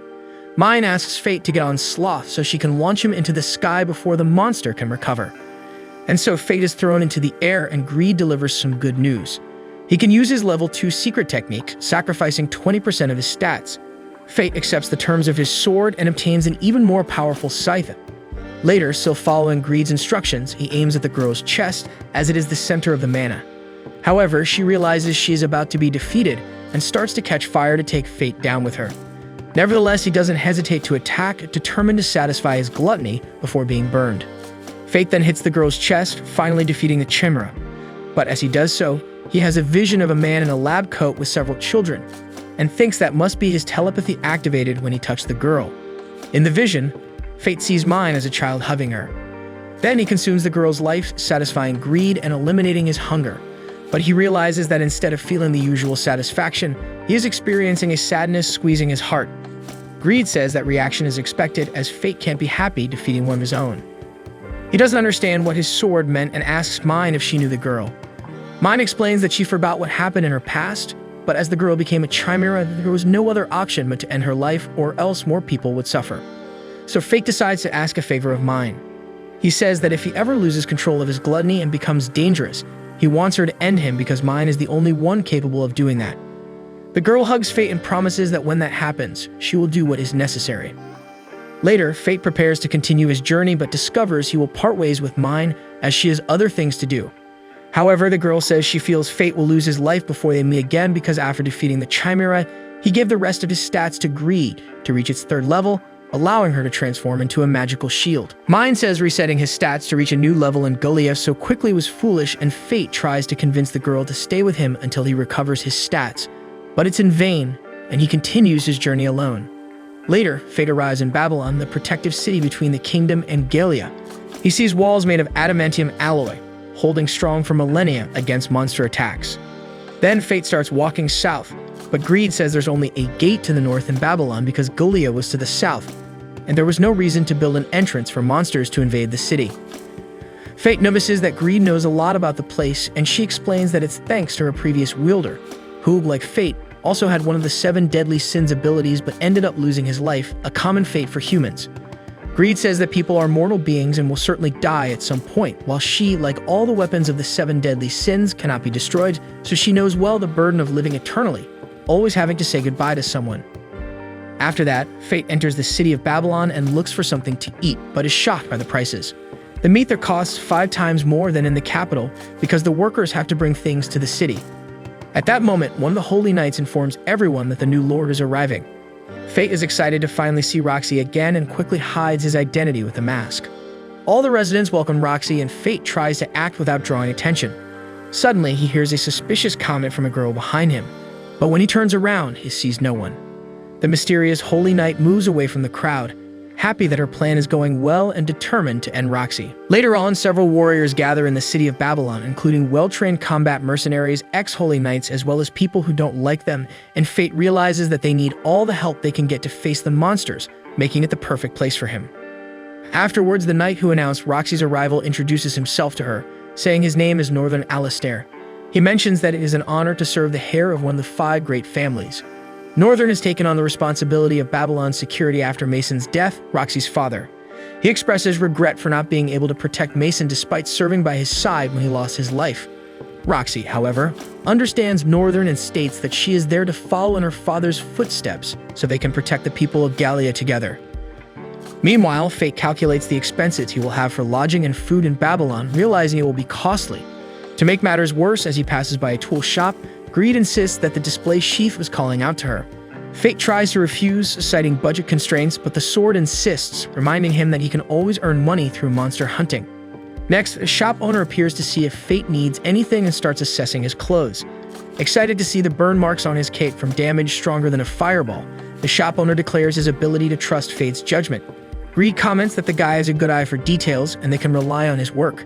Greed insists once again that Fate buys the sheath. Fate asked about the price, but the shop owner explains that it's just a display model and he can make a sheath that matches Fate's sword. Fate then shows Greed, and the shop owner remarks that he has never seen a sword like that, getting enchanted and making Greed very happy to have her value recognized. However, after analyzing it, the shop owner states that to make a sheath that matches that weapon, he would charge around 500 gold coins. This price startles Fate, and he immediately leaves the shop. After all, prices in Babylon were already high, and they couldn't afford to spend that way. They needed to cover daily expenses first. Suddenly, a group of volunteer soldiers appears and asks if Fate would like to join them. However, he declines, explaining that he's not interested in joining a group. Wanting to go on a solo hunt, the guy who made the invitation deduces that Fate is an ex-mate and apologizes for not deducing it earlier due to Fate's attire. Greed takes the opportunity to prove that they both need to wear better gear, and the guy acknowledges that their appearance could help. Fate decides to hunt several monsters to earn the money needed for the upgrade. And so he crosses the border, reaching Galia. Immediately, he smells a horrible odor coming from monster carcasses and a little further encounters moss. Greed explains that they are slightly toxic, and if Fate breathes too much of it, moss would grow in his lungs. Fate is startled by this information, but the sword mentions that it's normal in a place like Gallia. Next, he spots a group of 50 orcs, a type of monster found everywhere in Gallia that uses simple weapons. Greed explains that orcs are smart and likely to make coordinated attacks, so he should fight as if he's facing humans. Fate then advances for the hunt, thinking it's time to use the skills he learned from Aaron. However, an arrow hits one of the orcs, and Fate realizes that the volunteer soldiers took the initiative in the hunt. But Greed says that Fate shouldn't give up. He needs to buy the fancy sheath, and there are no labels or rules for monster hunting. Then more orcs appear, and Fate realizes that Greed was right. It's no longer about stealing the battle, since the volunteer soldiers wouldn't handle so many orcs alone. The creatures launch several fire arrows to attack the soldiers, and Fate prevents the attack with Greed's third-level form, a shield that completely blocks physical and magical attacks. Greed boasts as usual, while Fate tries to figure out his next move. The sword then advises him to use the shield itself. Following Greed's guidance, Fate goes towards the orcs, not only blocking their attacks but also delivering fatal blows to all of them through the shield charge, which, despite requiring some strength, doesn't hinder Fate at all, thanks to his current level. A little later, he finishes off all the orcs and realizes that Gula's ability hasn't been working since he defeated the Chimera Haniel. He deduces that it must be the result of the control over his abilities that Aaron mentioned. Later, after cutting off all the orcs' ears he defeated, Fate returns to the city to get paid for the hunting service. Everyone is impressed with the number of ears he's carrying. One of the soldiers appears and accuses Fate of stealing their orcs, ignoring that they wouldn't handle so many creatures alone. The guy tries to take the ears, acting as if he has the right to them, and Fate holds his hand, giving him a chance to back off without a fight. However, as the guy refuses to give up, Fate does what is necessary to put him in his place. But that causes all the other soldiers to be angry with Fate. They try to attack him, but he defends himself, easily dealing with all of them. Next, Fate receives 100 gold coins for the service, and Roxy appears, asking if he's the one responsible for injuring all those men. The girl doesn't recognize Fate because of his mask, and after he explains the situation, she understands that he attacked only in self-defense. Miria also confirms the story with the locals. Because of this, Roxy decides not to apply any punishment to Fate, even though she thinks he acted in an exaggerated manner. She feels responsible for Babylon's lack of order, as her father was in charge of the city's security and was no longer there to perform his duty. She also turns a blind eye to the soldiers, allowing them only one night in the cell to reflect on their actions. Fate notices that before the journey, he had to look up to see Roxy and wonders if he has grown during the time they spent apart. However, with distraction, Fate ends up not realizing that Roxy was talking to him, and Miria becomes irritated to see that he was ignoring the girl. She also teases him about wearing a mask in Roxy's presence and tries to take it off. However, Mugen says that a mask is part of a warrior's equipment, and since Roxy agrees, Miria lets Fate keep it. Later, the knight asks for the warrior's name, and Fate introduces himself as Cadaver. The girl then asks him to stay out of trouble and advises him to take better care of his appearance because it was a bit disturbing. Immediately, Fate rushes to arrange that, realizing that he really needed to change his attire. As he leaves, Mugen notices that he is thin and seems weak at first glance, despite having managed to defeat all the soldiers, making the three wonder what kind of warrior the corpse is. Back to Fate, he thinks that Roxy must hate him, but that was better than her discovering his true identity. Therefore, he needs to continue wearing the mask that changes perception. Greed asks Fate again to buy the scabbard, but they still need much more money to get the required amount to buy it. At that moment, the shop owner appears and says that he heard Fate face the soldiers alone, making him realize that the fact had already become news. The guy then introduces himself as Jade Stratos and explains that he has had his own equipment store for 3 months and would like Fate to take his products into battle. So Fate goes to his store, where Jade explains his proposal better. Since he still didn't have a name in the market, he was looking for a warrior to advertise his equipment. Fate accepts the proposal because he had no reason to refuse such an offer and introduces himself as Cadaver. The two then form a partnership, and Fate gets a new and much more presentable look, achieving a better result than he was expecting. However, to his surprise, Jade says that the entire set of clothing costs 80 gold coins. The guy realizes that Fate thought he wouldn't have to pay anything because of their partnership, as he was advertising for the store and ends up charging only half the price. Fate accepts the amount but leaves the store, reflecting that he spends as much as he earns because despite the equipment not using all the money he received from the orcs, there was still the amount he would spend on food and lodging. So Fate looks for a place to eat and finds a busy tavern. Greed deduces that it meant the food was good there, but Fate explains that he doesn't care about the taste as long as the price is low. Inside the tavern, several guys were enchanted by the beauty of a girl, and Fate also feels hypnotized by her. The girl is the same knight who wanted to put an end to Roxy. She approaches Fate and greets him, calling him by name, showing that she knows his identity despite him wearing his mask. The girl is named Eris, and like Fate, also has a sin ability, hers being lust. And so Fate sits at one of the tavern's tables to talk with Eris, and she asks him to take off his mask, explaining that the perception alteration doesn't affect her. Eris then realizes that Fate was hypnotized by her and explains that he was experiencing a side effect of the lust ability, which causes an uncontrollable charm effect, making everyone, regardless of gender and age, unable to stop loving her. Eris asks Fate to toast to their meeting, but he remains hypnotized, so she toasts alone. Later, the girl reveals that she has been watching Fate for a long time, from the capital, even before he activated his gluttony ability when he was still a hungry person working for the Vlerix brothers. She says she thought about making contact when he manifested gluttony, but decided not to introduce herself at that moment, imagining that eventually he would find greed. Fate then deduces that she also knew about mine. Eris confirms but says she doesn't talk much with the girl from Wrath because she is from the second generation and doesn't know anyone from the first generation very well. Fate doesn't understand the meaning of that, but Eris clarifies that she doesn't get along with Mine. With that, she ends up remembering that Mine and Fate defeated the Chimera Haniel and congratulates him for the service, as the two ended up saving her from a job. Fate comments that it seemed like she knew everything, but Eris says that there were things she didn't know, such as who took Haniel's cocoon to the place where they found it. Reed explains to Fate that all chimeras come from the capital of Gilead, and Eris says that there were probably more cocoons, which would certainly create a new problem if they matured, especially due to the weakening of the Holy Knights. Afterward, she decides to tell Fate her goal and the reason she waited for that meeting with him.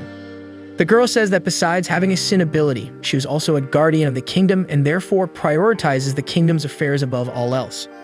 She explains that her focus is to work for a better future, and even if something causes some damage, if after a millennium that thing benefits the kingdom, she approves.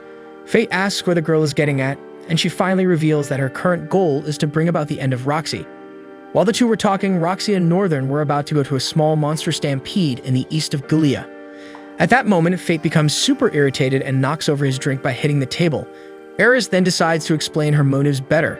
She says that when a monster is defeated, its aggressiveness remains and all the generated aggression gradually accumulates over the years until it gives rise to a crowned beast. She explains that this phenomenon can even happen with humans, meaning all the discrimination and misery caused by the Holy Knights was causing the population to accumulate aggression directed at them. With this, if the only knight loved by the people is lost, the wave of aggression born with her death will end up swallowing the rest of the aggression that is being accumulated, thus generating a human with a completely new kind of power and incredible ability. Eris comments on how she finds that plan wonderful because Roxy's loss will guide the kingdom in a better direction. However, Fate finds all of that absurd, making it clear that he couldn't see anything good with the loss of the knight who cares most about the people. He becomes super irritated, but Eris remains calm because her plan was already underway and there is no way for someone to prevent it from happening. However, Fate doesn't care because he was determined to protect Roxy regardless of who or what he will have to face. On the next day, Roxy and the other Holy Knights decide to head to Gilead towards a place called Grande Ravina to rescue a group that was sent there to collect raw materials but lost contact. Meanwhile, Fate discovers that in order for Jade to make the ideal sheath for greed, a magic crystal was missing. This material is supplied by the royal army, and Jade didn't know when he would receive more in his shop. Since Greed really wanted his sheath, Fate decides to go after magic crystals himself. Jade hands him a map that once belonged to a warrior and is used for material collection. Fate takes a look at the map and realizes he has to go to Grande Ravina, the same place Roxy was heading. Upon arriving in Golia, he encounters a group of monsters and easily faces them with his shield charge. Roxy is also there, but her group struggles to locate Grande Ravina because the compass isn't working correctly, and they can't navigate using the moon and stars due to the cloudy sky. Suddenly, Roxy remembers that the area they are heading to has a large population of orcs and decides to use the creature's trail to guide their way despite the danger, as there are other monsters in Gilead, including the crowned beasts. Back to Fate, Greed comments on how he's starting to act like a warrior always ready for battle. Later, he falls asleep and dreams of being in an empty place, seeing the Chimera Haniel. She tries to say something to Fate, but he doesn't understand. Suddenly, a lake of blood appears and Fate sees all the lives he killed, whose souls were swallowed by gluttony, including Hado, who pulls him into the lake. Fate wakes up startled and senses the presence of monsters nearby, realizing they are not simple orcs but crowned beasts. He goes to them and, using his night vision, discovers they are 4 salamanders. Quickly, Fate changes Greed into his bow form to shoot the creatures using his petrification ability. He shoots an arrow, but realizes they are not acting normally. They are not trying to attack or flee even after being attacked. Greed comments that the salamanders seem to be controlled, and Fate decides to follow them. The four go to where the Holy Knights were camping and surround them, spewing fire everywhere. Northern gets injured and Roxy is almost hit, but Mugen saves her just in time to prevent her from being engulfed in flames by one of the creatures. Miria tries to attack with her magic sword to protect Roxy, but her plan fails and she also gets hurt. Roxy goes to her, and a salamander approaches, leaving them with no way out. However, Fate appears just in time and saves them. He uses his shield to protect himself from the flames and then eliminates some salamanders with his sword, impressing Mugen and the others with the power he wields with just a simple sharp blade. After Fate eliminates all the creatures, Roxy thanks him for the help, acknowledging that without him, more soldiers would have been hurt. Mugen and Northern also express their gratitude, and Miria does the same, despite making it clear that she didn't ask for any help. They then notice that all four salamanders had an emblem on their heads, which is very suspicious, especially because the crowned beasts don't usually work together, and these were acting as if they were after Roxy. However, Roxy thinks it could be just a coincidence, and Northern agrees, as it's hard to predict what happens in Gulia, especially when the divine dragon emerges from its lair. And so everyone goes together to Grande Ravina since they were heading to the same place. Upon arriving, they bid farewell, so each goes their own way, and Miria hurries everyone, reminding them they need to rescue the missing group.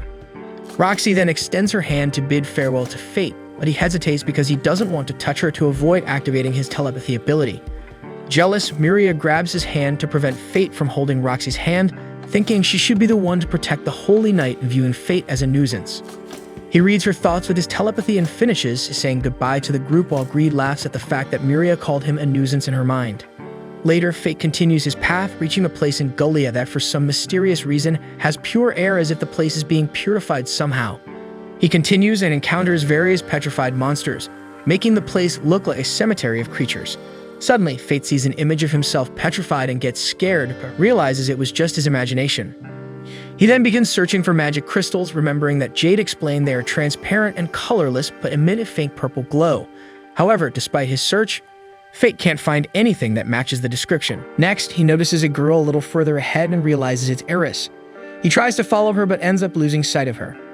At that moment, Fate encounters a chimera and prepares to fight, but he realizes the creature isn't moving. Greed notes that it is without its core and deduces it's just a prototype buried there during some ancient battle, its body reappearing after a landslide. Fate examines the area and realizes there have been landslides in 3 other points, probably with chimeras, but those managed to awaken and were no longer there. He wonders if Eris was behind this when suddenly an explosion comes from the direction where Roxy and the others were. Fate runs there while Greed complains that this way he won't get his sheath. 3 chimeras attack Roxy, and Miria tries to protect the Holy Knight but puts herself in danger. Mugen protects her, but he gets injured, and one of the chimeras also attacks Northern. At that moment, Fate appears and immediately starts shooting magical arrows at the 3 creatures. He asks if everyone is okay and learns that Mugen and Northern are hurt. The chimeras start regenerating the wounds caused by the arrows, and Greed observes that their regeneration is much slower than Hamuel's. Quickly, Fate explains to everyone that these creatures are called chimeras, and their weakness is the core, showing that there is a monster at the center of each of them, keeping them moving. And so Fate faces the chimeras alongside Roxy. They try to keep the 2 away with their flames, but he easily approaches them thanks to his fire resistance. One of the chimeras realizes the plan with the flames didn't work and tries to protect the core with its arms, but Fate hits its legs, making the creature fall, allowing Roxy to hit the monster in its core. Fate observes the girl attacking and realizes she received some training, deducing it's from the Knight Errant. Now only 2 chimeras remain. Miria uses her flamberge flame to divert the flames of one of the creatures, showing that despite her tough personality, she has talent for combat. Fate asks Miria to leave the situation to him. She thanks him and goes near Mugen. Then Roxy asks her to take the injured people to a safe place. Roxy and Fate then attack the chimeras together, using the same tactic they used to defeat the first creature. While they fight, Fate realizes he has never fought alongside Roxy, and that doing so with her feels much more natural than with mine and Aaron. They manage to defeat another chimera, leaving only 1. They prepare to attack, but the creature flies into the air. The 2 decide to finish it when the chimera lands, but suddenly the earth starts to slide, causing Fate and Roxy to fall. They begin to descend into a deep hole, and Fate holds Roxy in his arms. He explains that he has a strong body, despite appearances. Roxy understands and accepts being under his care. Some time later, Fate wakes up, realizing he was already on the ground and had fainted from the fall. Suddenly, Roxy calls his name, Fate, still being unconscious, but this makes him realize he is without his mask. Fate panics but manages to find his mask and cover his face just in time to prevent Roxy from discovering his identity. She tries to get up and realizes she's a bit hurt, but says she just needs some rest, acting like a true holy knight. As the place was very dark, Fate creates a fireball to illuminate the area, and Roxy is surprised by the many things Cadaver can do. He then laments the collapse of the earth because if not for that, they would have managed to defeat the Chimera. He explains to Roxy that those creatures are apparently artificial monsters created in Gallia 1,000 years ago. Afterwards, Fate asks if Roxy managed to find the group she was looking for. She says unfortunately they didn't arrive in time and the group had already been reduced to ashes. Roxy then asks how Fate knows about the chimeras, and he explains that a galleon explained what they are. She asks if it was a girl with a giant axe because she saw a galleon in her territory once and heard rumors that she sent a guy flying with her axe and was traveling with a man wearing a skull mask. Fate admits he was traveling with the girl with the axe and observes Roxy looking at him. She apologizes and explains that his demeanor resembles that of someone she knows, someone who, even though he's in the capital, she feels as if he's there with her. Roxy wonders if he is happy, and Fate says he surely is, having someone who cares about him as much as she does. Suddenly, Fate's eye turns red, sensing the hunger of gluttony. He struggles to remain in control and hides his eyes so Roxy won't see, moving away from her. Roxy is worried, but Fate runs far away before she can follow. He distances himself and starts to feel that he's getting closer and closer to the scent of the chimera, when suddenly it emerges, breaking a wall of the hole. Fate transforms Greed into his side form and attacks the chimera's core monster, but upon seeing the creature's desperate look, he sees the way Roxy looked at him when one of his eyes turned red. This makes Fate unleash his attacks on the monster, taking out the frustration he felt from Roxy's gaze. When it's over, Greed returns to its original form, and he notices that the chimera also had the same emblem as the salamander. Now, there were no doubts that someone had really manipulated the creatures to attack Roxy, and Fate remembers Eris assuring that the Holy Knight would die in Gallia. Fate thinks he will make Eris pay when Roxy appears and sees the dead chimera. Suddenly, the earth from the hole's ceiling starts to collapse, and Fate protects the two with his shield. Afterwards, they realize that many magic crystals are falling. Fate wonders because that was a fossilized monster, and Roxy explains that those crystals are found inside those types of monsters. He is surprised because he didn't know that information and understands why he couldn't find any magic crystals in his search. Later, the two manage to climb out of the hole and meet with the other Holy Knights. Roxy is happy to see that everyone is okay, and Miria hugs her. Meanwhile, in another part of Gallia, there's a guy wearing a cadaver mask to hide his identity, just like Fate. A month after the adventure in the Great Ravine, Roxy challenges Fate to a duel, all thanks to the other warriors who continue to bother him, involving Fate in 56 incidents, some including property destruction. He tries to explain that every time he got into fights, he was only defending himself, but Roxy says it's impossible to ignore more acts of violence. However, knowing that Fate couldn't go without defending himself, she suggests he join the royal army. This way, even the most unruly warriors wouldn't mess with him. Fate declines the offer, as he couldn't join a group due to needing his freedom because of his gluttony ability. Roxy anticipated that he would refuse the proposal, but explains that it leaves her no choice but to make him reflect on his actions in his cell. Fate expresses a wish for her to spare him, but realizing it won't happen, he prepares to start the duel, with his sword still in its sheath.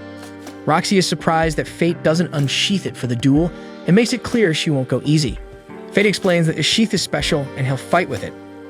And so they begin to duel, with Fate struggling to face a holy knight like Roxy despite having the best status. He realizes she possesses the strength of someone with daily training, but with his thoughts distracted, Roxy lands a blow that starts to crack his mask. She explains that she aimed for the mask because if he didn't take the duel seriously, she would expose his identity, insisting that Fate give it his all. Due to Roxy's insistence, Fate activates the power of the sheath, surprising everyone as a warrior possesses the holy sword technique. He reminds them that he mentioned his sheath is special, explaining that it enhances the holy sword technique. Roxy asks if he was once a knight to handle his sword that way, but Fate says he's just a warrior. He faces Roxy with his sword, putting the girl at a disadvantage, and Miria starts to panic, thinking she's going to lose the duel. However, it could have happened until, in the midst of the fight, Fate is distracted by noticing Roxy's butterfly necklace, which has a pendant made with a blue stone he gave her as a gift. Roxy takes advantage of the opening to send his sword away. Fate admits defeat, and she asks why he lowered his guard, but Fate pretends not to understand. Roxy comments that she was instructed by Aaron and recognized his fighting style in Fate, noting the similarity of their moves and steps with the knights. She recalls that Aaron decided to pick up his sword again after meeting a traveler heading to Gulia, possessing immense power that caused difficulties.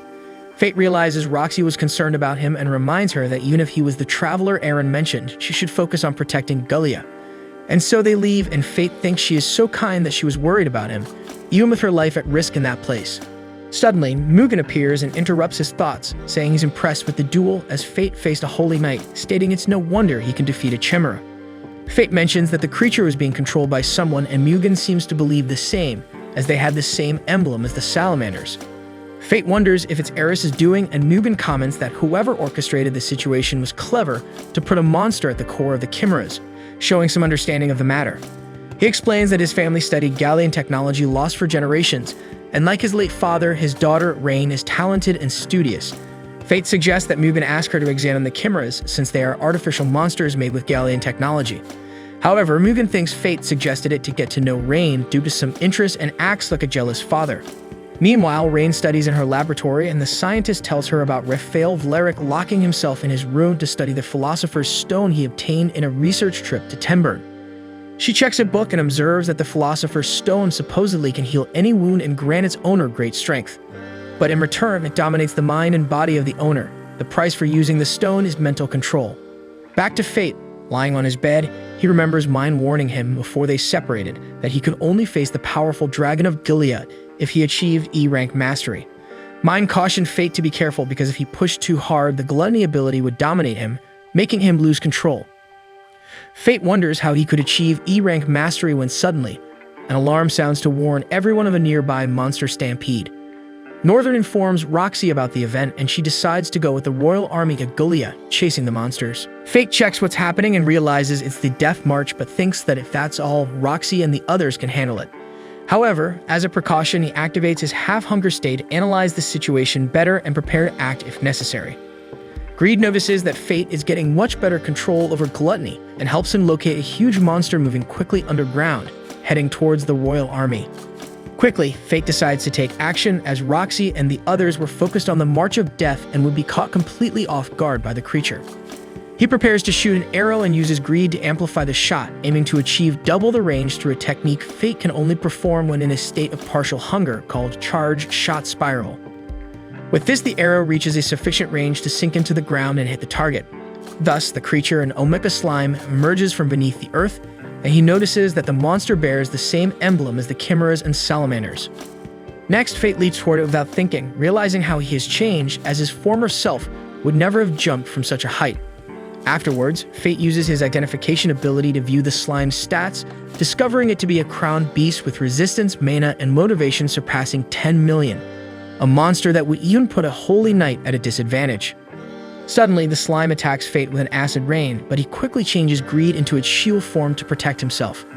Greed explains that it is a corrosion magic that can add corrosive effects to physical attacks, a combination of this magic with acid. Fate deduces that the creature was using the corrosive effect to dissolve the ground and move freely through the earth, and Greed warns him of the danger he faces. If the rain touches him, even his bones would melt and turn to mud. Fate then shoots another arrow at the slime, giving 10% of his stats to Greed to increase the power of the blow, including a fireball to evaporate the monster. However, after his attack, the slime disappears. Fate is left puzzled, but when he looks up, he sees that the monster survived the arrow. The slime re-enters the ground, and Greed explains that the creature split into pieces to survive the attack, and now a part of it was heading towards the army. Fate tries to stop it, but the monster divides into several smaller slimes and appears in his path. He uses Greed to defeat the slimes, but after defeating them, Fate is puzzled because even though they are right in front of him, it seems like the slimes are ignoring the fight, acting very differently than usual. Fate searches for the part of the slime heading for the army, as it possesses the core. He finds a rift where the monster has to pass and decides to seize this moment to destroy the core. And so Fate jumps into the rift and gives 20% of his stats to Greed in exchange for an even more powerful arrow to destroy the monster once and for all. However, when the moment comes, Fate manages to hit the slime's core, but the monster keeps moving even after its soul is absorbed by Greed. At that moment, Fate notices someone using a perception-altering mask and deduces it to be Eris. As he approaches, he notices the person's weapon, and Greed explains it to be one of the 7 deadly sins weapons, the black pistol sword of the envy ability. Fate tries to get closer, but several monsters appear in front of him, preventing him from reaching the masked person. Greed realizes that the slime was hit by a type of magic bullet that extracts latent power, the reason the creature is still alive even without the core. It managed to split the core and escape. This ability makes the monster an enemy capable of infinite replication, a terrible combination for Fate. Suddenly, the slimes attack. Greed warns Fate, but he accepts being caught by the creatures and manages to destroy all the core pieces, revealing that he had already learned to use corrosion magic from the Omega Slime. With this, Greed is activated, but it warns Fate that if his stats continue to increase too rapidly, he may lose control. Fate thinks that before that happens, he will defeat Eris, but the masked person blocks his attack. Greed then observes that Fate has already reached his limit, the maximum a human can achieve, requiring him to reach the E-domain to go beyond this limit and inhuman level. Greed also explains that his opponent has already reached this level and can repel the attacks of anyone else. Fate then tries to fight with his sword, but realizes his opponent is much stronger, and also notes that it is not Eris, but a guy. The masked one throws Fate away and shoots him. Quickly, Fate protects himself with his shield, but still gets injured, realizing he has no chance against his opponent. However, he was willing to do anything to save Roxy, regardless of the cost. And so Fate allows the Greed ability to take him to the E-domain and thanks his opponent because without him, he wouldn't have reached this point. After reaching the same level as the masked one, Fate begins to fight much more easily, managing to dodge the opponent's shots.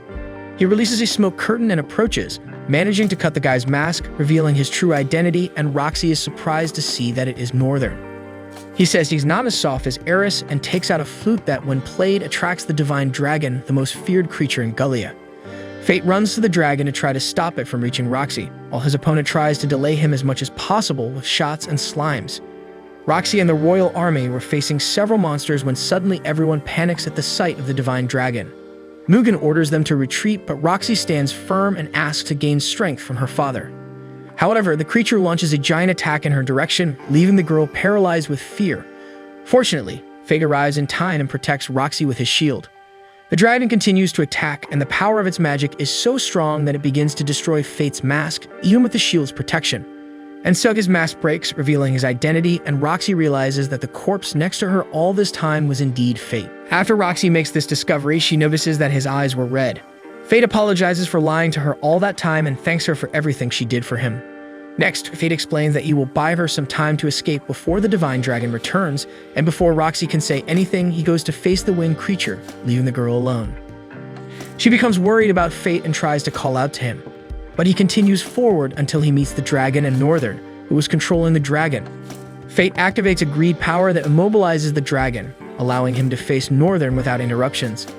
They start to fight, but Fate realizes that his status is lower.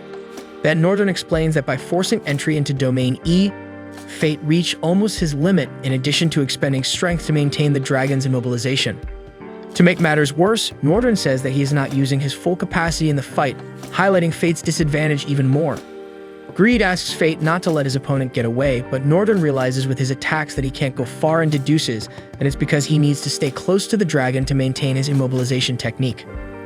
Fate falls into despair when he realizes that his opponent discovered another disadvantage, leaving an opening for Northern to attack. With a blow, Fate loses his arm. Northern celebrates his victory, but before finishing the fight, he is struck in the chest and realizes that Fate had cast an illusion spell to attack without being seen. He explains to Northern that he figured he would let his guard down when he thought the fight was already won. In other words, Fate intentionally sacrificed his arm to defeat his opponent. However, after defeating Northern, Fate is transferred to the empty place in his dream and meets the Chimera girl from Hamiel again.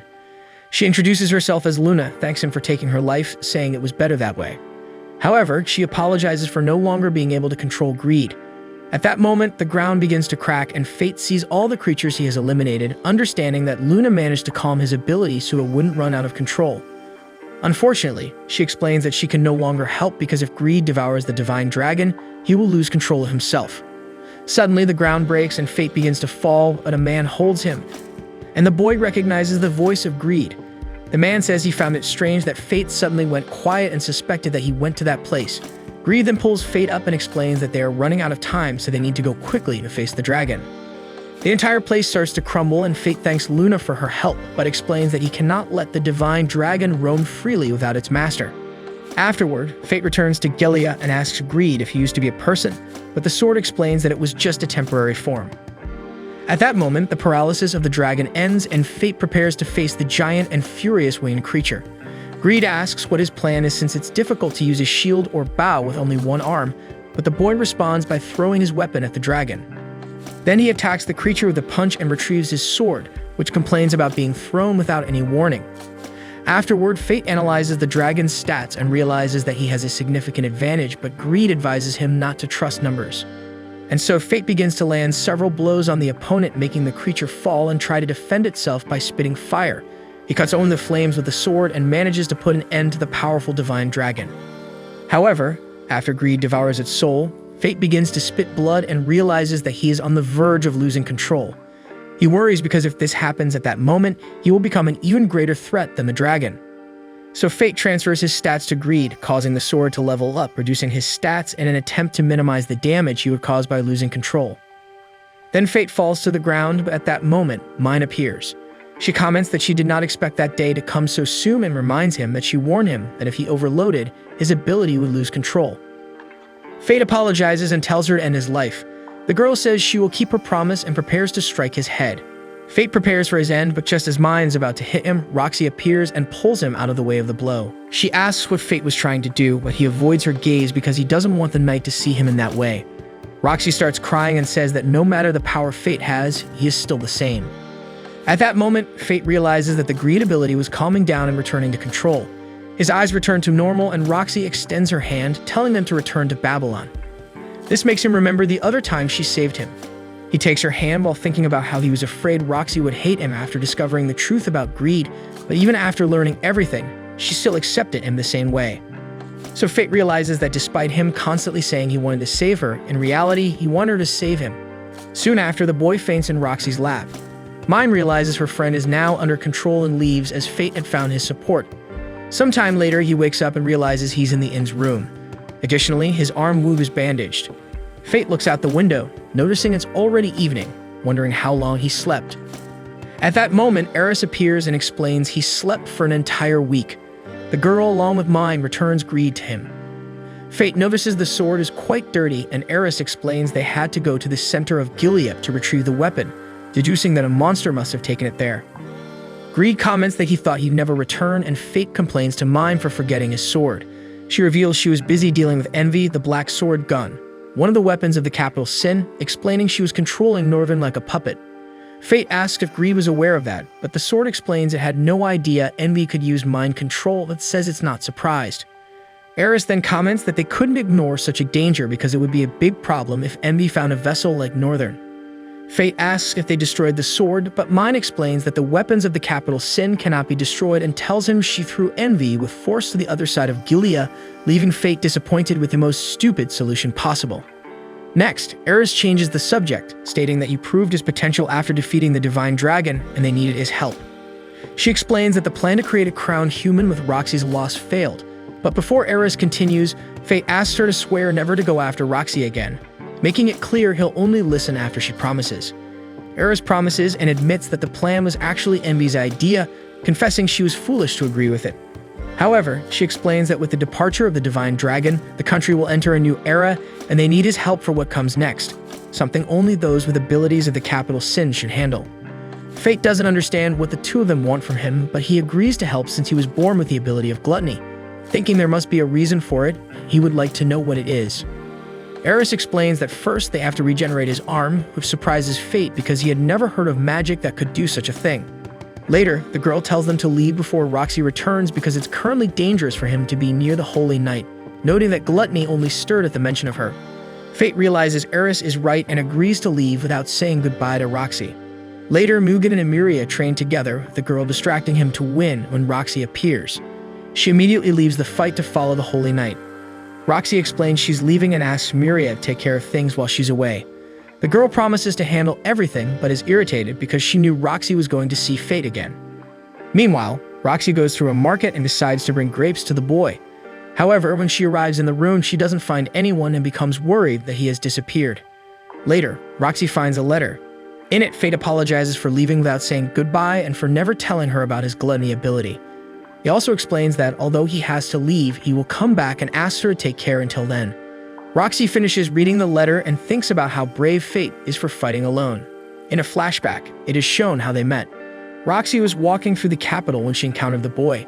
She approaches him to warn that it's dangerous to walk around at that time and asks him to go home. However, Fate is terrified, thinking he will be beaten for angering a holy knight. Roxy explains that it was just a warning, but the boy continues to show fear of her. She apologizes for scaring him and explains that she is ashamed of being a holy knight feared by all. At that moment, Fate's stomach growls and Roxy buys him some sandwich pieces, making the boy very happy. Afterward, she asks him to go home, saying his family must be worried. However, Fate explains that he has no home or family, but still leaves happily after eating. Roxy is worried and asks if he has a place to stay, but Fate replies that he doesn't, although now he knows the capital is not as bad as he thought, saying he liked meeting such a cool holy knight. Roxy remembers that day and thinks it was after that she managed to keep her head up and be proud to be a holy knight. Then she decides to become even stronger for when the time comes to meet Fate again. Meanwhile, the Valeric brothers discover that the corpse was Fate. Memel is surprised by a discovery, but Raphael doesn't comment on it and just says he will return to his research, leaving his sister curious about what he was researching. Alone, Raphael comments that he is happy Fate killed his brother Hado and starts laughing like a maniac while looking at the Philosopher's Stone. At the same time, Fate gives 40% of his stats to Greed so the sword can use its secret technique, the Twilight Healing, from its 4th level. In a matter of seconds, his arm regenerates, leaving him as good as new and ready to continue his journey. However, Eris bids farewell, explaining they will meet again in the capital. Mayan also goes her own way, leaving Fate once again alone with Greed, who continues with its demands. She says that now that he is a warrior who has reached the E rank, they need something more appropriate and sophisticated than the sheath like carbuncle whetstones. And so Fate returns to fighting various monsters to earn enough money to buy the equipment Greed desires. Hey folks, that was the grand finale of this first season of the Anime. I hope you all enjoyed it. Drop a like down below and subscribe to the channel so we can bring you more Anime seasons. Catch you in the next video.